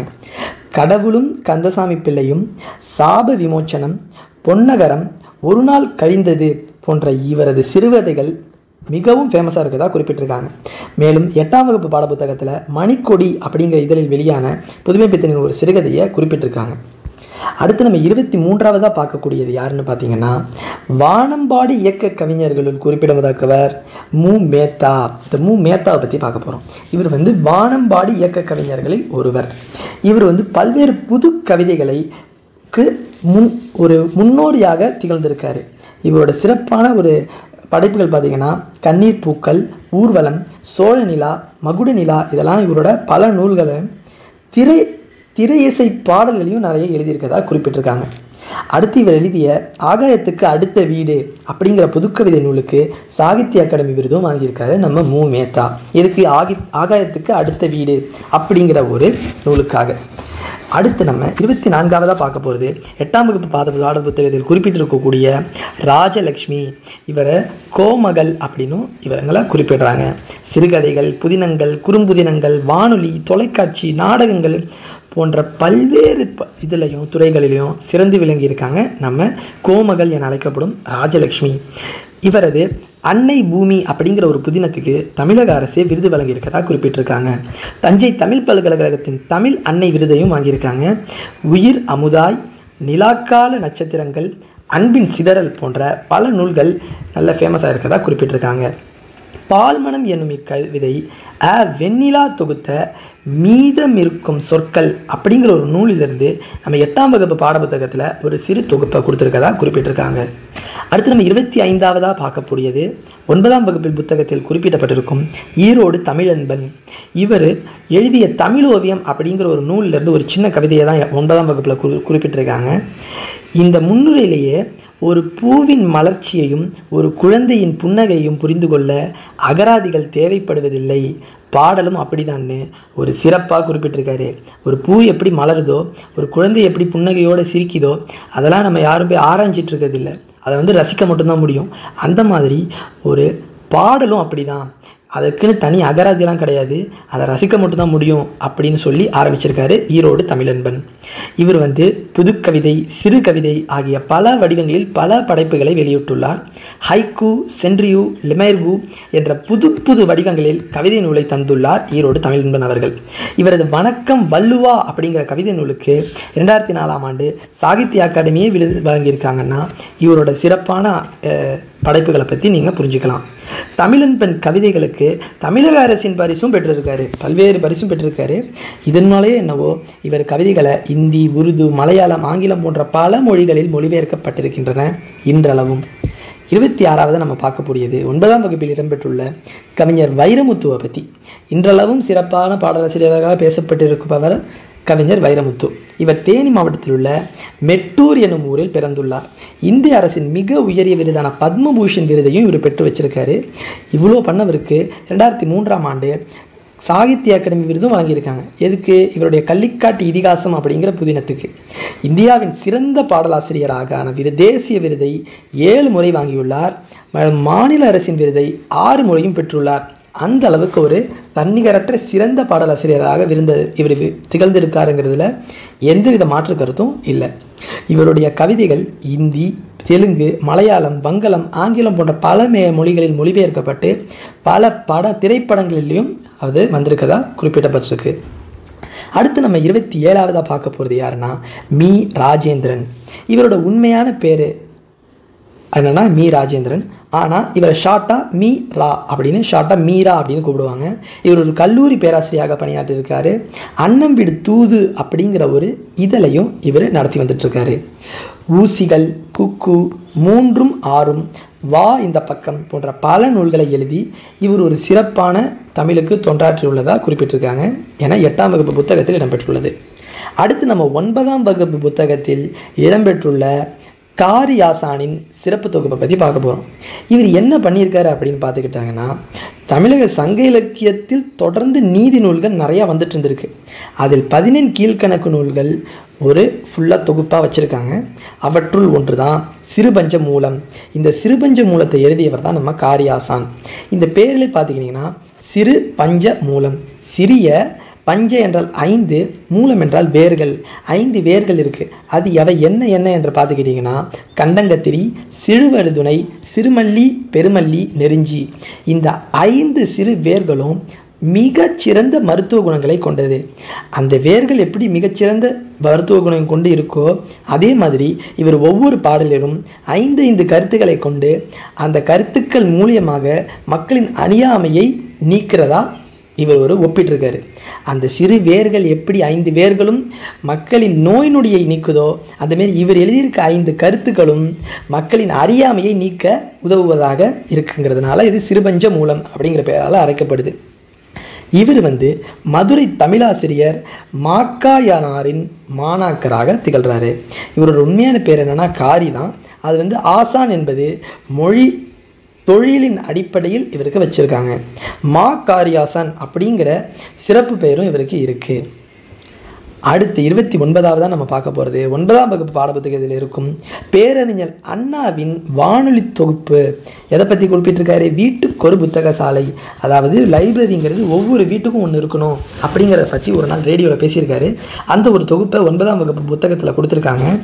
இவர் பேரறிஞர் அண்ணாவை பற்றி சொல்லணும்னா, இவர் தமிழ் மற்றும் ஆங்கிலம் போன்ற இரு மொழிகளிலும் சிறந்த பேச்சாளராக விளங்கியுள்ளார். இதனாலவே என்னமோ இவர் தென்னகத்து பெர்னாட் ஷா என மிகச் சிறப்பாக அழைத்துள்ளனர். சிவாஜி கண்ட இந்து சாம்ராஜ்யம் முதல் இன்ப ஒளி வரை பல படைப்புகளை கொடுத்துருக்காரு. இவரோட நிறைய படைப்புகள் திரைப்படமாகவும் வெளிவந்திருக்கு. இவரோட திராவிட சீர்திருத்த கருத்துக்களை நாடகங்கள், திரைப்படங்கள் மூலமாக முதல் பரப்பியவர் இவர் தான். இவர் சென்னை பெத்தநாயக்கன்பேட்டை கோவிந்தப்ப நாயக்கன் பள்ளியில் ஆங்கில ஆசிரியராக இருந்திருக்காரு. அதுக்கப்புறம் ஹோம் ரூல், ஹோம்லேண்ட், நம் நாடு, திராவிட நாடு, மாலைமணி, காஞ்சி போன்ற இதழ்களில் ஆசிரியராகவும், குடியரசு, விடுதலை ஆகிய இதழ்களின் துணை ஆசிரியராகவும் இவர் விளங்கியிருக்காரு. இவர் முதலமைச்சராகவும் சில ஆண்டுகள் பொறுப்பேற்றிருக்காரு. அந்த சமயத்தில் தான் இருமொழி சட்டத்தை உருவாக்கியிருக்காரு. இப்போ பேசுபொருளாக இருக்கக்கூடிய இருமொழி சட்டத்தை அன்றே கொண்டு வந்தவர் தான் பேரறிஞர் அண்ணா அவர்கள். மேலும் சென்னை மாகாணத்தை தமிழ்நாடு என மாற்றி தமிழ் வரலாற்றில் நீங்கா இடம்பெற்றவர் பேரறிஞர் அண்ணா என அண்ணாவை சிறப்பித்து கூறியிருக்கிறார்கள் இந்த தொகுப்பில். அடுத்து 30ஆவதாக நம்ம யாரை பற்றி பார்க்க போகிறோம்னா, ராவண காவியத்தை இயற்றிய புலவர் குழந்தையை பற்றி தான் பார்க்க போகிறோம். 20ஆம் நூற்றாண்டில் தோன்றிய தனித்தமிழ் பெருங்காப்பியம் எதுன்னு கேட்டாங்கன்னா இந்த ராவண காவியம் தான். இந்த நூலில் எத்தனை காண்டங்கள் இருக்குன்னா, தமிழக காண்டம், இலங்கை காண்டம், விந்த காண்டம், பழிபுரி காண்டம், போர்க்காண்டம் போன்ற 5 காண்டங்கள் இருக்குது. அதில் 3100 பாடல்களையும் கொண்டு இருக்கு. இது எல்லாமே புலவர் குழந்தை இயற்றியது. தமிழக காண்டத்தில் பாடல்களுக்கு தமிழகாண்டத்தில் இருக்க பாடல்களை 9ஆம் வகுப்பு பாட புத்தகத்தில் கொடுத்துருக்காங்க. தந்தை பெரியார் இவர்கிட்ட ஒரு வேண்டுகோள் வச்சுருக்காரு. என்னென்னா, நீங்கள் திருக்குறளுக்கு ஒரு உரை எழுதணும் அப்படின்னு புலவர் குழந்தைகிட்ட ஒரு வேண்டுகோள் வச்சுருக்காரு. அந்த வேண்டுகோளை ஏற்று 25 நாட்களில் திருக்குறளுக்கு உரை எழுதிய பெருமை நம் புலவர் குழந்தைக்கு சேரும். அடுத்து யாப்பதிகாரம், தொடையதிகாரம் உள்ளிட்ட 30க்கும் மேற்பட்ட இலக்கிய நூல்களை படைத்துள்ளார் புலவர் குழந்தை அவர்கள். அடுத்து நம்ம 31ஆவதாக யாரை பற்றி பார்க்க போகிறோம்னா, 12 ஆழ்வார்களுள் ஒருவரான ஆண்டாள் அவர்களை பற்றி பார்க்க போகிறோம். திருமாலை வழிபட்டு சிறப்பு நிலையை அடைந்த 12 பேரை ஆழ்வார்கள்னு சொல்லுவாங்க. அதில் இருக்கும் ஒரே பெண்மணி ஆண்டாள் அவர்கள். இறைவனுக்கு பாமாலை சூட்டியதோடு தான் அணிந்து மகிழ்ந்த பூமாலையாகவும் சூட்டியதால் சூட்டி கொடுத்த சுடர்கொடி அப்படின்னு இவரை சிறப்பிச்சிருக்காங்க. இவரை பெரியாழ்வாரின் வளர்ப்பு மகள் அப்படின்னும் சொல்கிறாங்க சில பேர். ஆழ்வார்களில் பாடிய பாடல்களின் தொகுப்பு 4000 திவ்ய பிரபந்தம் அப்படிங்கிறது தான் ஆழ்வார்கள் பாடின தொகுப்பு. இந்த தொகுப்புகளை ஆண்டாள் பாடியதாக திருப்பாவை, நாச்சியார் திருமொழி என 2 தொகுப்புகள் உள்ளன, 2 தொகுதிகள் உள்ளன. நாச்சியார் திருமொழியில் மொத்தம் 143 பாடல்கள் இருக்குது. அதில் ஒரு பாடல்களை இந்த 9ஆம் வகுப்பு புத்தகத்தில் நமக்காக கொடுத்துருந்துருக்காங்க. அடுத்து நம்ம 32ஆவதாக பார்க்க போவது யார் என்று பார்த்தீங்கன்னா, டி. ஜானகிராமன் அப்படிங்கிறவரை பற்றி 9ஆம் வகுப்பு பாட புத்தகத்தில் விரிவிச்சிருக்காங்க. இவர் தஞ்சை மண்வாசனையுடன் கவிதைகளை எழுதுவதில் சிறப்பான ஆள்னு குறிப்பிட்டிருக்காங்க.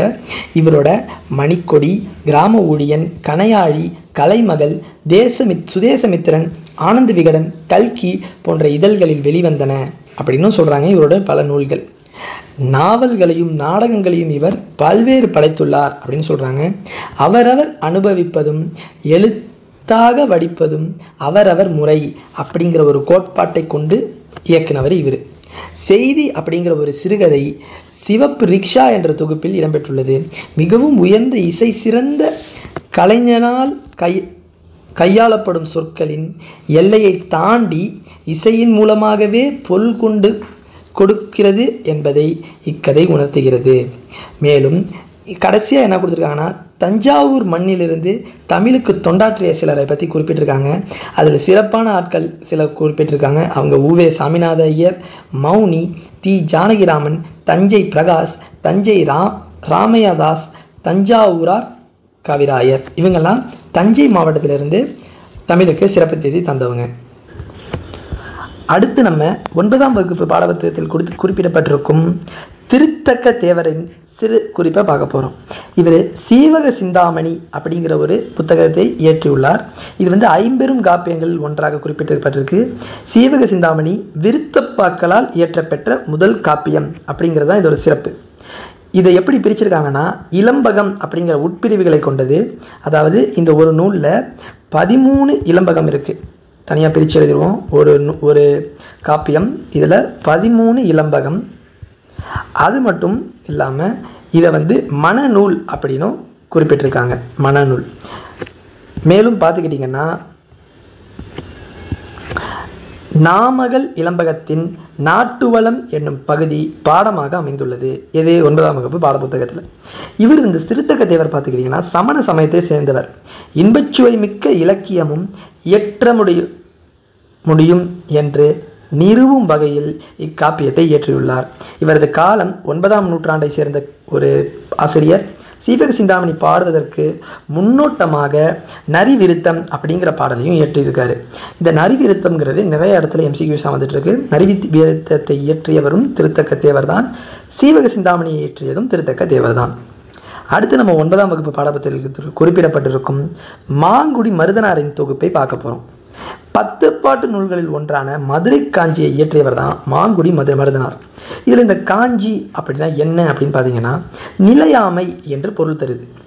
இது வந்து மதுரையை சிறப்பை பற்றி பேசுகிறதால மற்றும் நிலையாமையை பற்றி குறிப்பிடுறதாலும் இது மதுரை காஞ்சி அப்படின்னு பேர் வச்சுட்டாங்க. இது ஏன் அப்படி மதுரையை பற்றி என்ன பேசுன்னு பார்த்தீங்கன்னா, இந்த புத்தகத்தில் மொத்தம் 782 அடிகள். அதில் 354 அடி, ஆல்மோஸ்ட் பாதிக்கு பாதி மதுரையின் சிறப்பை பற்றி தான் கூறியிருக்காங்க. அதனால தான் பேரில் மதுரை காஞ்சி அப்படின்னு வச்சுருக்காங்க. இதை பெருகுவல மதுரை காஞ்சி அப்படின்னு சிறப்பாக பேசுகிறாங்க.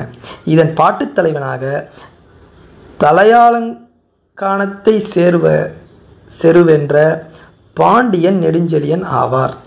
இவர் தான் மதுரை மாங்குடி மருதனாரின் மதுரை காஞ்சியோட ஒரு சின்ன குறிப்பு. இப்போ மாங்குடி மருதனாரை பற்றி பார்த்துக்கிட்டிங்கன்னா, இவர் திருநெல்வேலி மாவட்டத்தில் உள்ள மாங்குடிங்கிற ஊரில் பிறந்திருக்காரு. 8 தொகையில் 13 பாடல்களையும் இவர் பாடியிருக்காரு. யார்? மாங்குடி மருதனார். அடுத்து 9ஆம் வகுப்பு பாடப்புத்தகத்தில் குறிப்பிடப்பட்டிருக்கும் பிச்சமூர்த்தியின் ஒரு சிறு தொகுப்பை பற்றி பார்க்க போகிறோம். இவர் வந்து புது கவிதைகள் எழுதுவதில் வல்லவராக திகழ்ந்துள்ளார். அதுக்காகவே இவரை சிறப்பாக புது கவிதைகளின் தந்தை அப்படின்னு குறிப்பிடுறாங்க. யார்? பிச்சமூர்த்தியை. புது கவிதையை இவர் என்னென்னலாம் சொல்லி கூப்பிடுறாரு, வேறு என்னென்ன பேர்லாம் இருக்குதுன்னு பார்த்தீங்கன்னா, இலகு கவிதை, கட்டற்ற கவிதை, விலங்குகளின் இலா கவிதை, அதாவது விலங்குகள் இலா கவிதை, கட்டுக்குள் அடங்காத கவிதை, இப்படின்னு 4 பேரை கூப்பிடுறாங்க. இது வந்து ஒரு ஃப்ரீக்வெண்ட்லி ஆஸ்கர் எம்சிக்யூ. இவற்றுள் எது குறிப்பிடப்படவில்லை அப்படின்னு கேட்பாங்க. இது 4த்தையும் மறக்காமல் படிச்சிடுங்க. பிச்சமூர்த்தி தொடக்க காலத்தில் வழக்குரைஞராகவும் அதுக்கப்புறம் இந்து சமய அறநிலை பாதுகாப்புத்துறையின் அலுவலராகவும் பணியாற்றியிருக்காரு. இவர் ஹனுமான், நவ இந்தியா ஆகிய இதழ்களின் துணை ஆசிரியராகவும் இருந்திருக்காரு. இவர் புதுக்கதை, சிறுகதை, ஓரங்க நாடகங்கள், கட்டுரைகள் அது அப்படிங்கிற பல்வேறு இலக்கிய வகைகளில் இவர் படைப்புகளை படைப்பிச்சிருக்காரு. இவருடைய முதல் சிறுகதை என்னன்னு பார்த்தீங்கன்னா, சயன்சுக்கு பலி அப்படிங்கிறது தான். 1932 கலைமகள் இதழ் வழங்கிய பரிசை வாங்கியிருக்காரு. பிக்ஷு, ரேவதி ஆகிய புனைப்பெயர்களில் படைப்புகளை இவர் எழுதிட்டு வந்திருக்காரு. யாரு? பிச்சமூர்த்தி.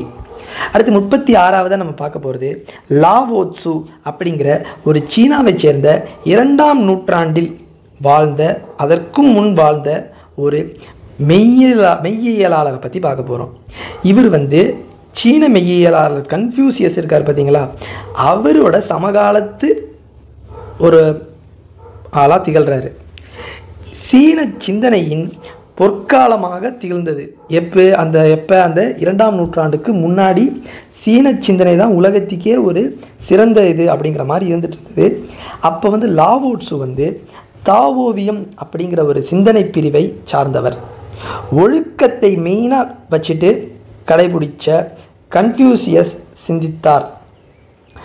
லாவோட்சுவோ இன்றைய வாழ்வை மகிழ்ச்சியாக வாழ வேண்டும் அப்படிங்கிற ஒரு சிந்தனையோடு இருந்தார். எப்படி கன்ஃபியூசியஸ் எப்படி இருந்தார்? ஒழுக்கம், டிசிப்ளின் தான் எல்லாம் அப்படின்னு வாழ்ந்தவர். வேற லாவோட்சு வந்து நம்ம வாழ்கிறோம், ஒரு வாழ்க்கை தான், ஒன் லைஃப் அப்படின்னு சொல்லிட்டு அதை நம்ம சந்தோஷமாக வாழணும் அப்படிங்கிறதுல ஒரு இதாக இருந்தார். தாவோவியம் அதையே வலியுறுத்துகிறது. தாவோவியம்னா இதுதான், டெய்லி லைஃப்பை நம்ம ஹாப்பியாக இருக்கணுங்கிறது. அடுத்து நம்ம 37ஆவதாக யாரை பற்றி பார்க்க போகிறோம் அப்படின்னா தனிநாயகம் அடிகளை பற்றி பார்க்க போகிறோம். தமிழுக்கு தொண்டாற்றிய கிறித்துவ பெரியார்களில் மிகவும் குறிப்பிடத்தக்க ஒருவர் தனிநாயகம் அடிகள். இவர் அடிகளாரின் சொற்பொழிவுகள் தமிழ் புலமை பரப்பும் குறிக்கோளை கொண்டவை. இலங்கையில் யாழ் பல்கலைக்கழகத்திலும் அவர் ஆற்றிய பஸ்கர் நினைவு அறக்கட்டளை சொற்பொழிவு இந்த ஒரு 9ஆம் வகுப்பு புத்தகத்தில் பாடமாக வந்திருக்கு. அவரோட சொற்பொழிவு வாயிலாக உலகம் முழுக்கும் இருக்கும் தமிழின் புகழை உலகம் முழுக்க பரப்பியிருக்கதா குறிப்பிட்டிருக்காங்க.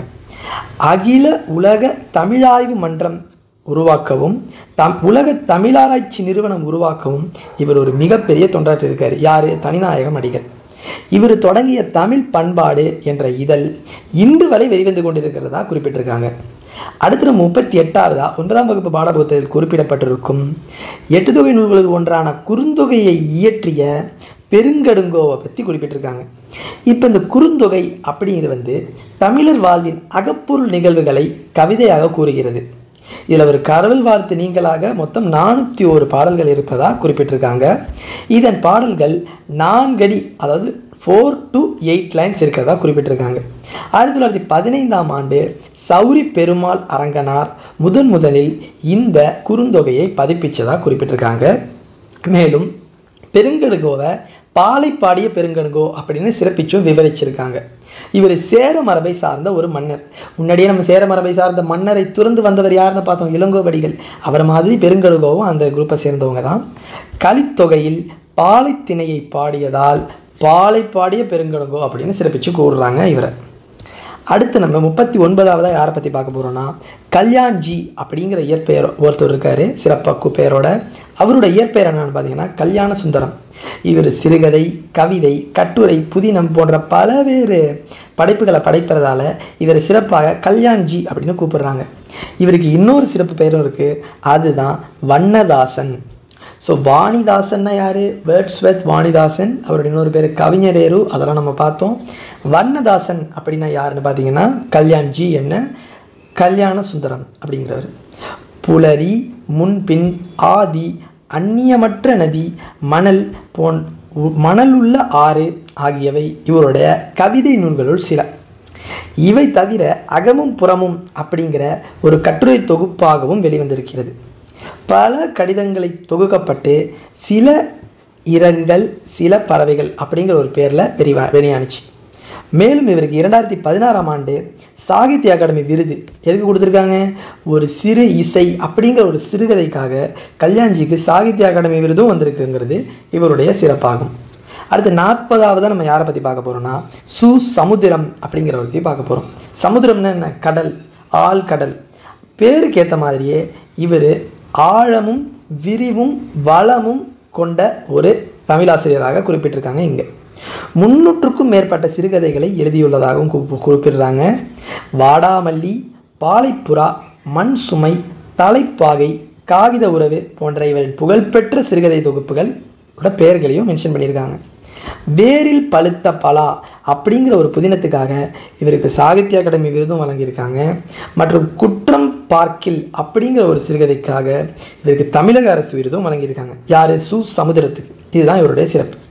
அடுத்து நம்ம 41ஆவதாக 10ஆம் வகுப்பு பாட புத்தகத்தில் குறிப்பிடப்பட்டிருக்கும் தேவநேய பாவாணரின் சிறப்பை பார்க்க போகிறோம். இவரை சிறப்பாக மொழி ஞாயிறு அப்படின்னு குறிப்பிடுறாங்க.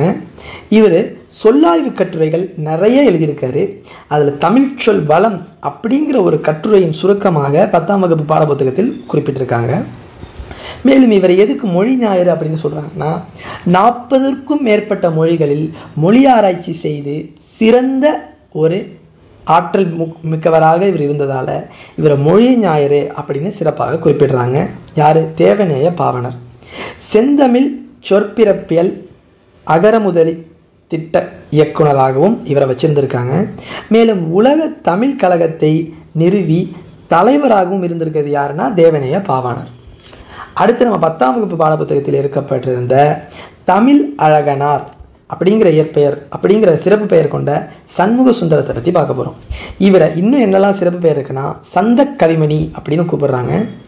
இவர் இவர் பாடல்கள் எல்லாமே எங்கேருந்து எடுத்திருக்காங்கன்னா தனிப்பாடல் திரட்டு அப்படிங்கிற ஒரு படைப்பிலிருந்து அதில் நிறையா பாடல்கள் நிறைய பேர் இயற்றியிருப்பாங்க.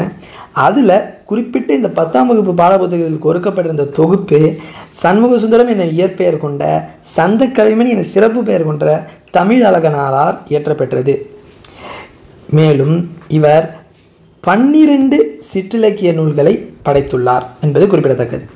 அடுத்து நம்ம 43ஆவதாக யாரை பற்றி பார்க்க போகிறோன்னா எழில் முதல்வன் அப்படிங்கிறத பற்றி பார்க்க போகிறோம்.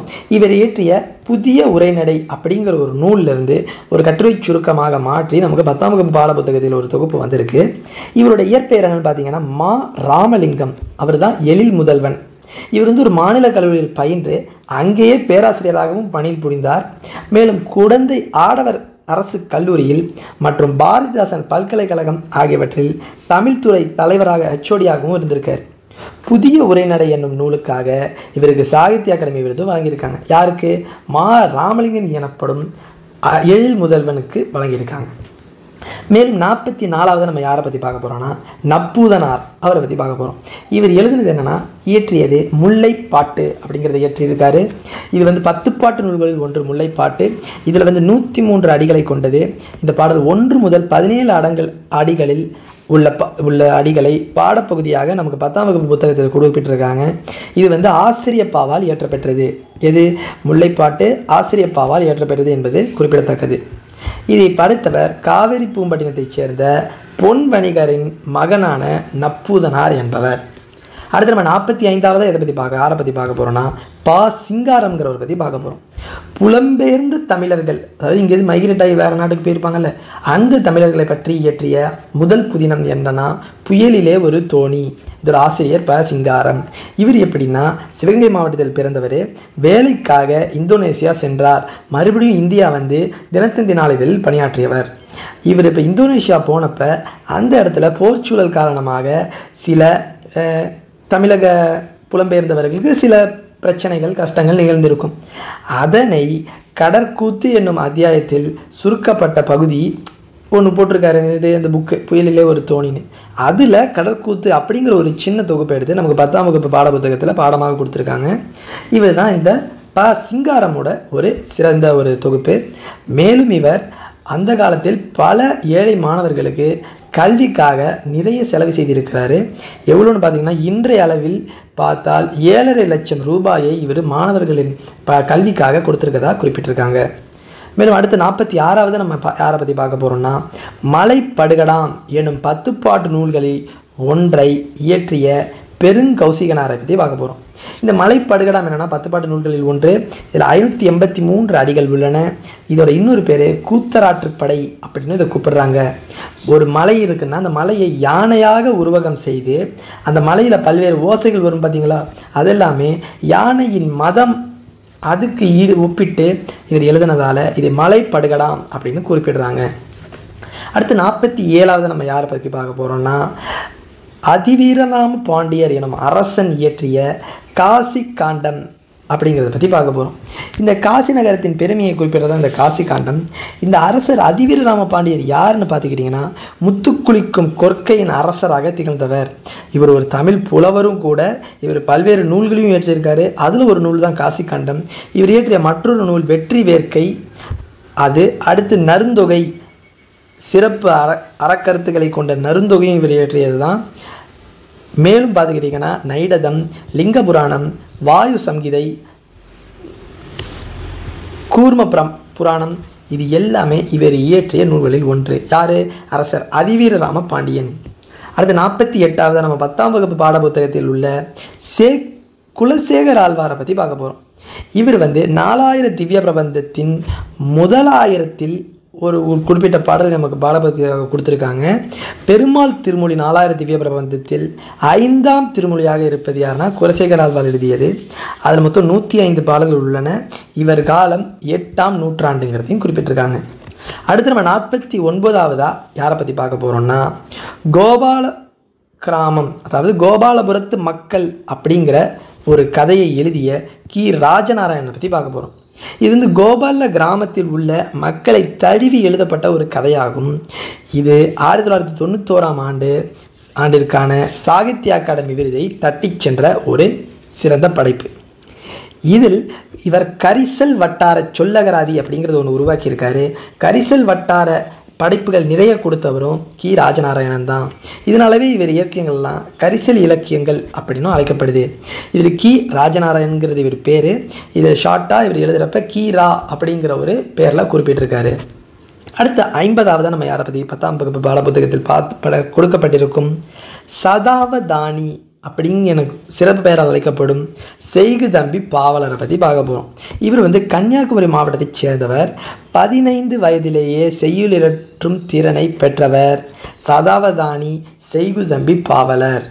இவர் ஏன் சதாவதானி அப்படின்னு குறிப்பிடுறாங்கன்னா, ஒரே நேரத்தில் 100 செயல்களை செய்யும் திறன் வாய்ந்ததால் இவர் சதாவதானிங்கிறாங்க. 1907ஆம் ஆண்டு மார்ச் 10ஆம் தேதி சென்னையில் உள்ள விக்டோரியா அரங்கில் பல அறிஞர்கள் முன்னிலையில் ஒரே நேரத்தில் 100 செயல்களை செய்து காட்டி சதாவதானி என பட்டம் பெற்றார் நம் செய்கு தம்பி பாவலர். அடுத்து 51ஆவதாக நம்ம யாரை பற்றி பார்க்க போகிறோம்னா, கீரந்தையாரை பற்றி பார்க்க போகிறோம். இவர் 8 தொகை நூல்களில் ஒன்றான பரிபாடலை இயற்றியுள்ளார். இவருக்கு இந்த பரிபாடலுக்கு சிறப்பாக ஓங்கு பரிபாடல் அப்படிங்கிற ஒரு புனைப்பெயரும் இருக்குது. எப்படி பார்த்தீங்கன்னா, நற்றிணை, நல்ல குறுந்தொகை, ஐங்குறுநூறு, ஒத்த பதிற்று 10, ஓங்கு பரிபாடல் அப்படிங்கிற பரிபாடலுக்கு ஓங்கு பரிபாடல் அப்படிங்கிற ஒரு புகழையும் பெற்றிருக்கு. இது சங்க நூல்கள் பண்ணோடு பாடப்பெற்ற நூல்.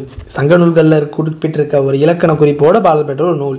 இதில் மொத்தம் உரையாசிரியர் என்ன சொல்லியிருக்காரு, 70 பாடல்கள் இருக்குதுன்னு சொல்லியிருக்காரு. ஆனால் நமக்கு இப்போ 24 பாடல்கள் மட்டுமே கிடைக்க பெற்றுள்ளன. மீதி பாடல்கள் ஒன்று ஒன்றா இனிமேல் தான் கண்டுபிடிக்கணும் அப்படிங்கிறது தான் உண்மை.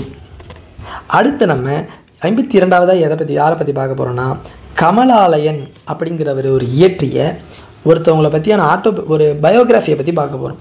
யாரோடதுன்னா, மேரி மெக்லியாட் பெத்யூன் அப்படிங்கிற ஒருத்தவங்களோட படைப்பை உனக்கு படிக்க தெரியாது அப்படிங்கிற ஒரு நூல் மூலயமா வெளியிட்டிருக்காரு.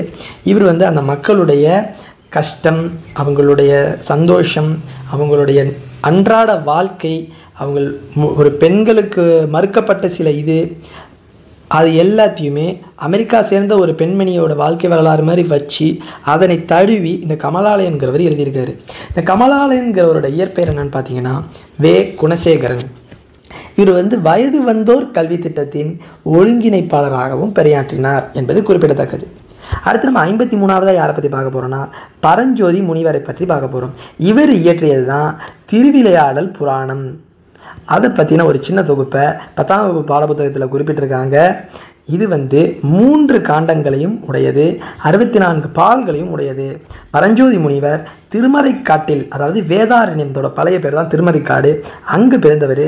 17ஆம் நூற்றாண்டைச் சேர்ந்தவர் தான் பரஞ்சோதி முனிவர். இவர் எழுதிய மிச்ச நூல்கள்லாம் பார்த்திங்கன்னா, வேதாரண்ய புராணம், திருவிளையாடல் பொட்டு கலிவெண்பா, மதுரை பதிற்று பத்தந்தாதி, இது எல்லாமே பரஞ்சோதி முனிவர் இயற்றப்பட்டவை.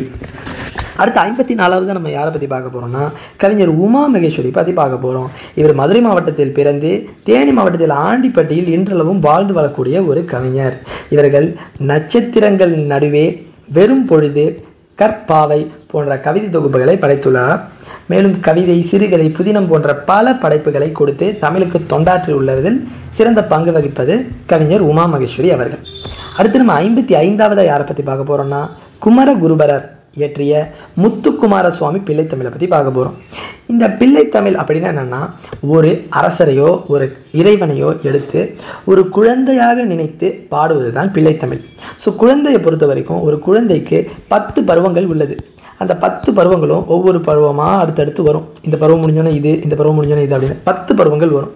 அந்த 10 பருவங்களுக்கும் ஒரு பருவத்திற்கு 10 பாட்டு வீதம் ஒரு 1000 பாடல்களை கொண்டது தான் இந்த பிள்ளைத்தமிழ். இது 96 வகை சிற்றிலக்கியங்கள் ஒன்று தான் இந்த பிள்ளைத்தமிழ் எனும் தொகுப்பு. இப்போ இந்த 10 பருவங்கள்னு சொல்கிறோமே, அது என்னன்னு பார்த்தீங்கன்னா, ஆண் குழந்தைகளுக்கும் பெண் குழந்தைகளுக்கும் ஒரே பருவ காலங்களான்னு கேட்டிங்கன்னா கிடையாது. என்னன்னு பார்த்தீங்கன்னா, முதல் 7 பருவங்கள் இருவருக்கும் ஒன்றுதான். பின்பு 8, 9, 10 இது மட்டும் ஆண்பால் பிள்ளைத்தமிழுக்கு தனி பருவங்கள், பெண்பாலுக்கு தனி பருவங்கள். அப்படின்னா என்ன அர்த்தம்னா, முதல்ல ஒரு குழந்தை பிறந்துச்சுன்னா அந்த 7 பருவம் வரைக்கும் 2 குழந்தையும் ஒரே வேலை தான் செய்யும், ஒரே மாதிரி தான் நடந்துக்கும். அதுக்கப்புறம் தான் ஆண் பெண்ணுங்கிற ஒரு வித்தியாசத்தோட ஆண் குழந்தைகள் ஒரு 3 பருவங்களை சந்திப்பாங்க, பெண் பிள்ளைகள் மீதி 3 பருவங்களை சந்திப்பாங்க. அது என்னென்ன பருவங்கள்னு பார்த்தீங்கன்னா, அந்த முதல் 7 பருவங்கள் காமனாக இருக்குது பார்த்தீங்களா, அதுதான் காப்பு, செங்கீரை, தாள், சப்பானி, முத்தம், வருகை, அம்புலி. இது வரைக்கும் ஆணுக்கும் அதுதான், பெண்ணுக்கும் அதுதான். மேலும் ஆண்பால் பிள்ளை தமிழுக்கு கடைசி 3 பருவம் மட்டும் சிற்றில், சிறுவரை, சிறுதேர் என அழைக்கப்படுகிறது. பெண்பால் பிள்ளை தமிழுக்கு கடைசி 3 பருவம் கழங்கு, அம்மானை, ஊசல் என அழைக்கப்படுகிறது.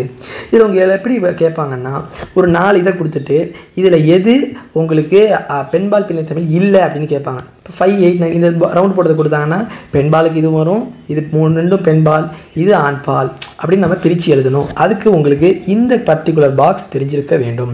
இதை நல்லா படித்து வச்சுக்கோங்க. அடுத்து நம்ம 56வது யாரை பற்றி பார்க்க போகிறோம் அப்படின்னு பார்த்தீங்கன்னா, கம்பரை பற்றி பார்க்க போகிறோம். இவர் ராமனோட வரலாற்றை ராமாவதாரம் அப்படிங்கிற பேரில் எழுதியிருக்காரு. அதை இன்றளவில் கம்பர் இயற்றிய ஒரு சிறப்பான இதால் கம்பராமாயணம் அப்படின்னு நம்ம அழைச்சிட்டு வரோம். இதில் மொத்தம் 6 காண்டங்கள் உள்ளன. இது சந்தநயம் மிக்கவையான ஒரு பாடல்கள் உள்ளன. இப்போ இந்த கம்பருங்கிறவர் ஒரு மிகச்சிறந்த ஒரு கல்வி உடைய ஒரு நபராக கருதப்படுகிறார். இதனாலவே என்னவோ கல்வியில் பெரியவர் கம்பர், கம்பன் வீட்டு கட்டுதறியும் கவி பாடும். அதாவது கம்பன் வீட்டில் இருக்க ஒரு கட்டுதறி கூட ஒரு கவி பாடும். அப்படின்னா அவர் எந்த அளவுக்கு கவிநயம் மிக்க ஒரு நபராக சிறப்பிச்சிருக்காங்கிறத இந்த இடத்துல தெரிஞ்சுக்கணும் நீங்கள். அப்புறம் சோழ நாட்டின் திருவலந்தூரை சேர்ந்து வந்தவர் தான் இவரை. திருவெண்ணைநல்லூர் சடையப்ப வல்லர் தான் இவரை ஆதரிச்சிருக்காங்க. விருத்தம் என்னும் ஒன்பாவிற்கு உயர் கம்பன். அதாவது விருத்தம்னு ஒரு ஒன்பா இருக்குது, அதுக்கு உயரே அதோட டாப் உச்சம் யாருன்னா உச்சத்தை தொட்டவர் தான் கம்பன் அப்படிங்கிற மாதிரி சொல்கிறாங்க.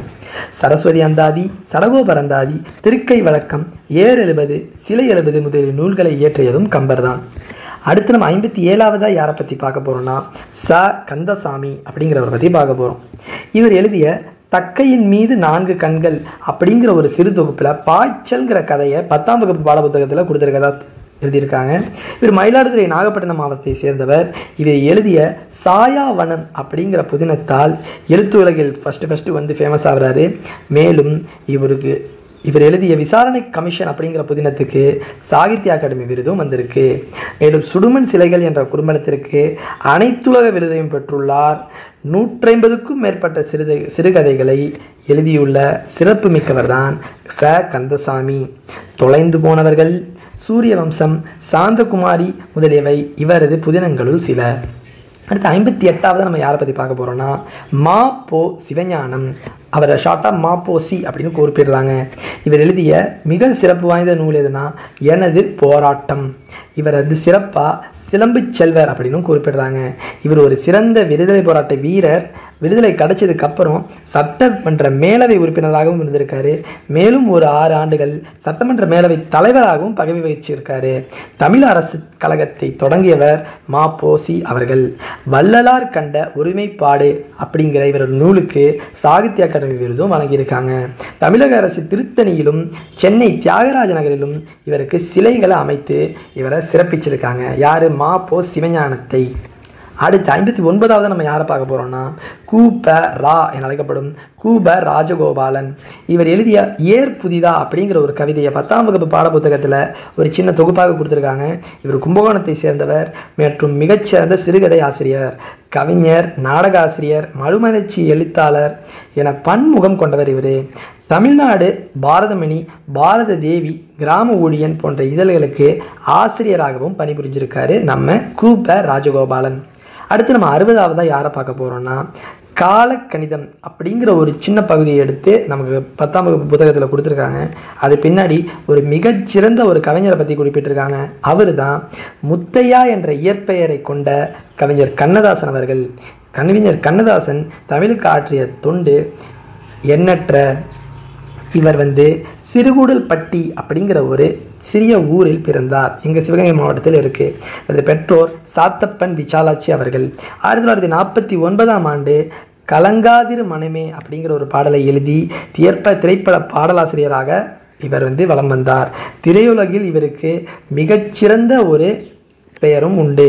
இவர் சிறந்த கவியரங்க கவிஞராகவும் பேச்சாற்றல் மிக்க ஒரு பேச்சாளராகவும் திகழ்ந்துள்ளார்.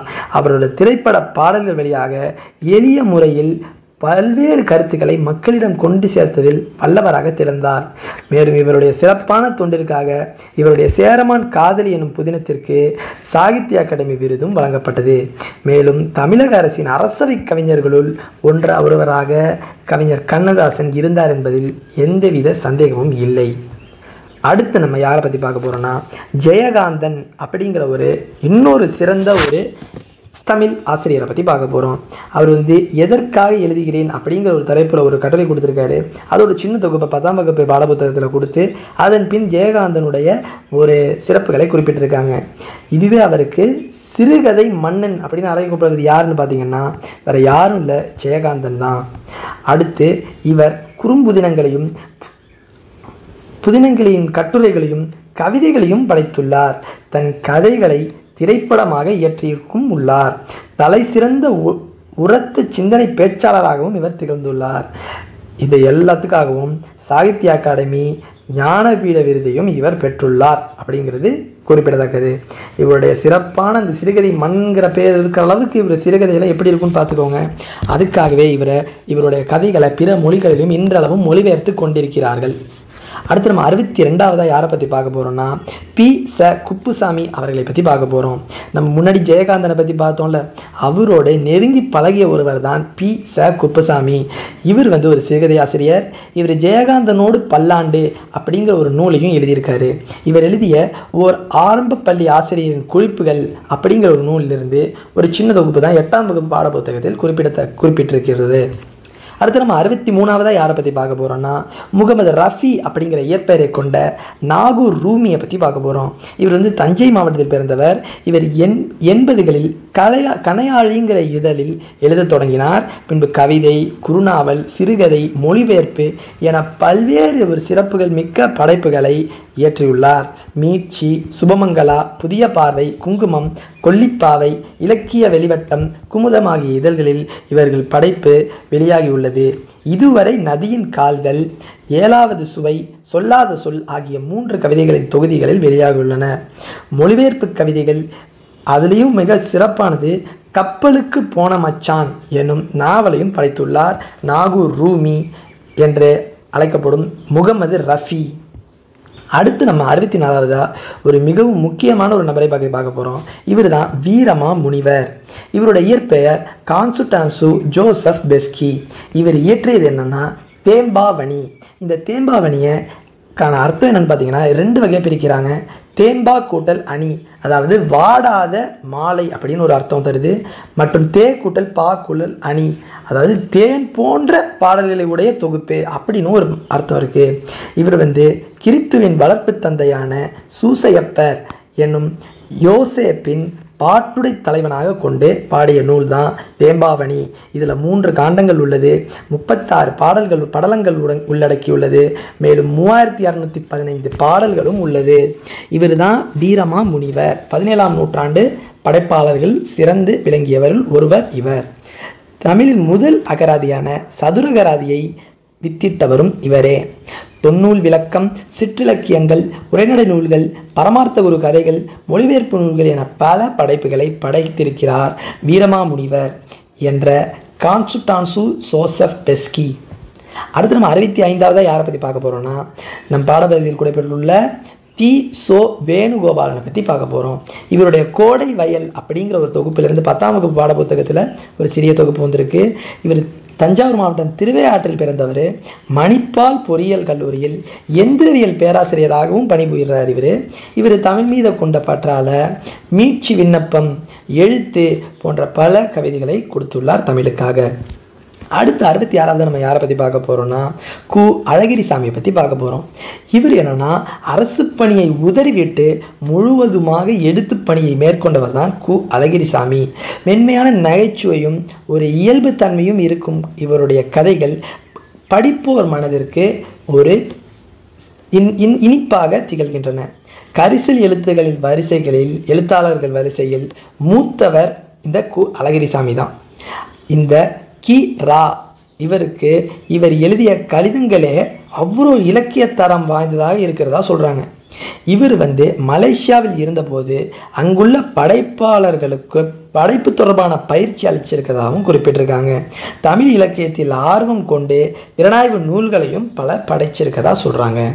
அடுத்து நம்ம 67வது யாரை பற்றி பார்க்க போகிறோம்னா, இவர் தான் ஆலங்குடி சோமு. பேருக்கேற்ற மாதிரி இவர் சிவகங்கை மாவட்டத்தில் உள்ள ஆலங்குடி எனும் ஊரில் பிறந்தார். இவர் திரைப்பட பாடலாசிரியராக விளந்துள்ளார். தமிழக அரசின் கலைமாமணி விருதும் வழங்கியுள்ளார். இவரை பற்றி 8ஆம் வகுப்பு பாடப்புத்தகத்தில் ஒரு சிறுகுறிப்பு கொடுத்துருக்குது, அதான் இது. அடுத்து 8ஆம் வகுப்பு பாடப்புத்தகத்தில் இன்னொருத்தவரை பற்றி குறிப்பிட்டிருக்காங்க. அவர் தான் கன்னிவாடி ஸ்ரீரங்கராயன் சிவக்குமார். இவர் திருப்பூர் மாவட்டத்தைச் சேர்ந்த கன்னிவாடியில் பிறந்திருக்காரு. சிறந்த சிறுகதை புதின எழுத்தாளர், 150க்கும் மேற்பட்ட சிறுகதைகளை எழுதியுள்ளவர். அந்த மாதிரி பல ஒரு சிறப்புகளை உடையவர் கன்னிவாடி ஸ்ரீரங்கராயன் சிவக்குமார் அவர்கள். அடுத்து நம்ம 69வது யாரை பற்றி பார்க்க போகிறோம் அப்படின்னு பார்த்தீங்கன்னா, இந்த ராஜராஜ சோழர் காலத்தில் அவங்கள பற்றி பெருமையாக மெய்கீர்த்திகள் அப்படின்னு பாடியிருப்பாங்க. அதை பற்றி நம்ம பார்க்க போகிறோம். இந்த மெய்கீர்த்திகள் வந்து நம்ம 10ஆம் வகுப்பு பாடப்புத்தகத்தில் 2ஆம் ராஜராஜ சோழனது மெய்கீர்த்தியும் பாடமாக கொடுக்கப்பட்டிருக்கு. ஆனால் ஒவ்வொருத்தவங்களோட மெய்கீர்த்தியும் இடம்பெற்றிருக்கும் அந்த கல்வெட்டுகளில், அந்தந்த அரசர்களோட கல்வெட்டுகளில் இடம்பெற்றிருக்கும். முதலாம் ராஜராஜன் காலந்தொட்டு மெய்கீர்த்திகள் கல்லில் வடிவமைக்கப்பட்டது. மெய்கீர்த்திகளை முதலில் கல்வெட்டில் பதிப்பித்த மன்னராக புகழும் இவருக்கு உண்டு. இந்த மெய்கீர்த்தி எழுதுறது யாரு? புலவர்கள். அதை எழுதிட்டு இந்த கல் தச்சர்கள் அதை கல்லில் பொறிக்கின்றன அப்படிங்கிற ஒரு தகவலும் கொடுத்துருக்காங்க. அடுத்து நம்ம 70வது ஒரு சின்ன ஒரு சிறப்பை பார்க்க போகிறோம். யாரை பற்றினா, மணிஷ் சாண்டி மற்றும் மாதுரி ரமேஷ் ஆகியோர் காடர்களின் கதைகளை சிலவற்றை குறிப்பிட்டிருக்காங்க. இந்த காடர்களின் கதை என்னன்னா, இது இப்படி சிறப்பாக சொல்கிறாங்கன்னா, யானையோடு பேசுதல் அப்படிங்கிறாங்க. ஏன்னா காட்டில் இருக்கவங்க அந்த விலங்கோட அவங்க பாஷையை பேசி அவங்க அதுக்கு ரிப்ளையும் வாங்கிப்பாங்க. அப்படிங்கிற அளவுக்கு ஒரு சிறப்பான ஒரு தொகுப்பு தான் இந்த மணிஷ் சாண்டி மற்றும் மாதுரி ரமேஷ் கொடுத்துருக்காங்க. இதை வந்து தமிழாக்கம் செய்தது கீதா அப்படிங்கிறவங்க. இதை பற்றின ஒரு சின்ன தொகுப்பு நம்ம 8ஆம் வகுப்பு பாடப்புத்தகத்தில் கொடுத்துருக்கு, வேணா போய் படிச்சுக்கோங்க. அடுத்து 71வது நம்ம யாரை பற்றி பார்க்க போகிறோம்னா, கௌரன் அவரை பற்றி பார்க்க போகிறோம். பழந்தமிழ் வழிபாட்டு மரபுகள் என்றும் நூலில் உள்ள குங்கு நாட்டு மலை சொற்று வழிபாடு அப்படிங்கிற கட்டுரையிலிருந்து நமக்கு 8ஆம் வகுப்பு பாடப்புத்தகத்தில் கொடுத்துருக்காங்க. யார் எழுதுனதுன்னு கேட்டால் கௌரன் அப்படின்னு மட்டும் தெரிஞ்சு வச்சுக்கோங்க. அடுத்து நம்ம 72வது யாரை பற்றி பார்க்க போகிறோம்னா, 9ஆம் வகுப்பு பாடப்புத்தகத்தில் கொடுக்கப்பட்டிருக்க பேராசிரியர் மாசு அண்ணாமலை அவர்களை பற்றி பார்க்க போகிறோம். இவர் எழுதின ஒரு சின்ன நூல் தான் இந்திய தேசிய இராணுவத்தின் தமிழர் பங்கு அப்படிங்கிறது. அந்த தலைப்பில் ஒரு சின்ன ஒரு தொகுப்பை 9ஆம் வகுப்பில் கொடுத்துருக்காங்க. அடுத்து நம்ம பார்க்க போகிறது சேசுராசு அப்படிங்கிற பெயர் வச்சுருந்த இறையரசன் அவரை பற்றி பார்க்க போகிறோம். இவர் வந்து கல்லூரி ஒன்றில் தமிழ் பேராசிரியராக பணிபுரிஞ்சிருக்காரு. ஆண்டாள் வந்து திருப்பாவை இயற்றியிருக்காங்கல்ல, அதனை தழுவி கன்னிப்பாவை அப்படிங்கிற ஒரு நூலை இயற்றியிருக்காரு இறையரசன் எனப்படும் சேசுராஜா. அந்த பகுதியிலேருந்து ஒரு தொகுப்பை 8ஆம் வகுப்பு பாடப்பகுதியில் கொடுத்துருக்காங்க, வேணா அதை போய் ஒரு தடவை படிச்சுக்கோங்க. அடுத்து நம்ம 74வது பார்க்க போகிறது யாருன்னா, கந்தர்வன் அப்படிங்கிறவரன் என அழைக்கப்படும் நாகலிங்கம் அவர்கள். இவர் ராமநாதபுரத்தை சேர்ந்தவர். தமிழக அரசு கருவூல கணக்குத்துறையில், அதாவது ட்ரெஷரியில் வேலை பார்த்துட்டு இருந்தவர். கவிதைகளையும் எழுத்தாளர்களையும் எழுதியுள்ளார். சாசனம், ஒவ்வொரு கல்லாய், கொம்பன் முதலிய இவரது தொகுப்பாடல்கள் குறிப்பிடத்தக்கதாகவும் குறிப்பிட்டிருக்காங்க. அடுத்து கடைசியாக நம்ம ஒரு 2 புக்கை பார்க்க போகிறோம். இவற்றுடைய ஆசிரியர் பெயரை இன்னும் அறிய முடியவில்லை அப்படிங்கிறது தான் தகவல். அதில் முதலாக பார்க்க போகிறது முத்தொள்ளாயிரம். இந்த முத்தொள்ளாயிரம் என்னென்னா, சேர, சோழ மற்றும் பாண்டியன் ஆகிய மூவரை பற்றியும் பாடியதால் முத்தொள்ளாயிரம்னு சொல்கிறாங்க. இதில் எந்த மன்னருடைய பெயரையும் சிறப்பித்து கூறல தனிப்பட்ட முறையில். ஆனால் சேரன், சோழன், பாண்டியன் பொதுவாக கூறுறாங்க. ஏன் முத்தொள்ளாயிரம்னா, இது 900 பாடல்கள் உடையது. 3 மற்றும் 900 இணைச்சி பார்த்தா முத்தொள்ளாயிரம்னு பேர் வச்சிடுறாங்க. அதில் ஆனால் என்ன ஹைலைட்னா, இப்போ வரைக்கும் நம்மளுக்கு கிடச்சிருக்கிறது 1008 செய்யுள்களே, 108 செய்யுள்களே. மீதி இது இன்னும் கிடைக்கப்படவில்லை. இது வரைக்கும் கிடைச்சதில் நமக்கு என்ன தெரியுதுன்னா, சேர மன்னர், அதாவது சேர ஆட்சி ஒரு அச்சமில்லாத நாடாக சொல்கிறாங்க. சோழ நாட்டை ஏர்களச் சிறப்பும், அதாவது வயல் உழுவுறதுல ஒரு சிறந்த நாடாகவும் போர்க்கலை சிறப்பு உடைய நாடாகவும் சோழ நாடு திகழுது. மேலும் பாண்டிய நாடு முத்துடை நாடாகவும் திகழுது, முத்துக்களுடைய நாடாகவும் திகழ்கிறதா குறிப்பிட்டிருக்காங்க முத்தொள்ளாயிரத்தில். அதே மாதிரி இன்னொரு ஆசிரியர் நூல் தெரியாத அறிய முடியாத ஒரு நூல் என்னன்னா யசோதர காவியம். இது ஐஞ்சிறு காப்பியங்களுள் ஒன்று. இது வடமொழியிலிருந்து தமிழுக்கு தழுவி எழுதப்பட்டதா கருதுறாங்க. இது சமண முனிவர்களால் தான் எழுதியிருக்கதா சொல்கிறாங்க. ஆனால் அவர் யார் என்னன்னு இன்னும் கண்டுபிடிக்க முடியல. யசோதர காவியம் யாரை பற்றினா யசோதரன் அப்படிங்கிற அவந்தி நாட்டு மன்னனின் வரலாற்றை கூறுகிறது. இதில் 5 சருக்கங்களை கொண்டது. பாடலின் எண்ணிக்கை 320 எனவும் 330 எனவும் கருதுவர். ஒரு ஆசிலேஷன் இருக்குது, ஏன்னா இன்னும் உண்மையான ஆசிரியர் யாருன்னு கண்டுபிடிக்க முடியல. இப்போதைக்கு நம்ம ஒரு 76 ஆசிரியர்கள் மற்றும் அவர்களுடைய நூல்கள், அவருடைய சிறப்புகள், அவருடைய சிறுகுறிப்புகளை பற்றி 6ஆம் வகுப்பு முதல் 10ஆம் வகுப்பு வரை உள்ள தமிழ் பாடப்புத்தகத்தில் இருக்கும் எல்லா முக்கியமான பாயிண்ட்டையும் பார்த்துட்டோம். இதை மட்டும் நீங்கள் படிச்சிங்கன்னா போதும், வேறு எதுவும் உங்களுக்கு தேவையில்லை. மேலும் பல வீடியோக்களுடன் சந்திக்கிறோம். நன்றி, வணக்கம்.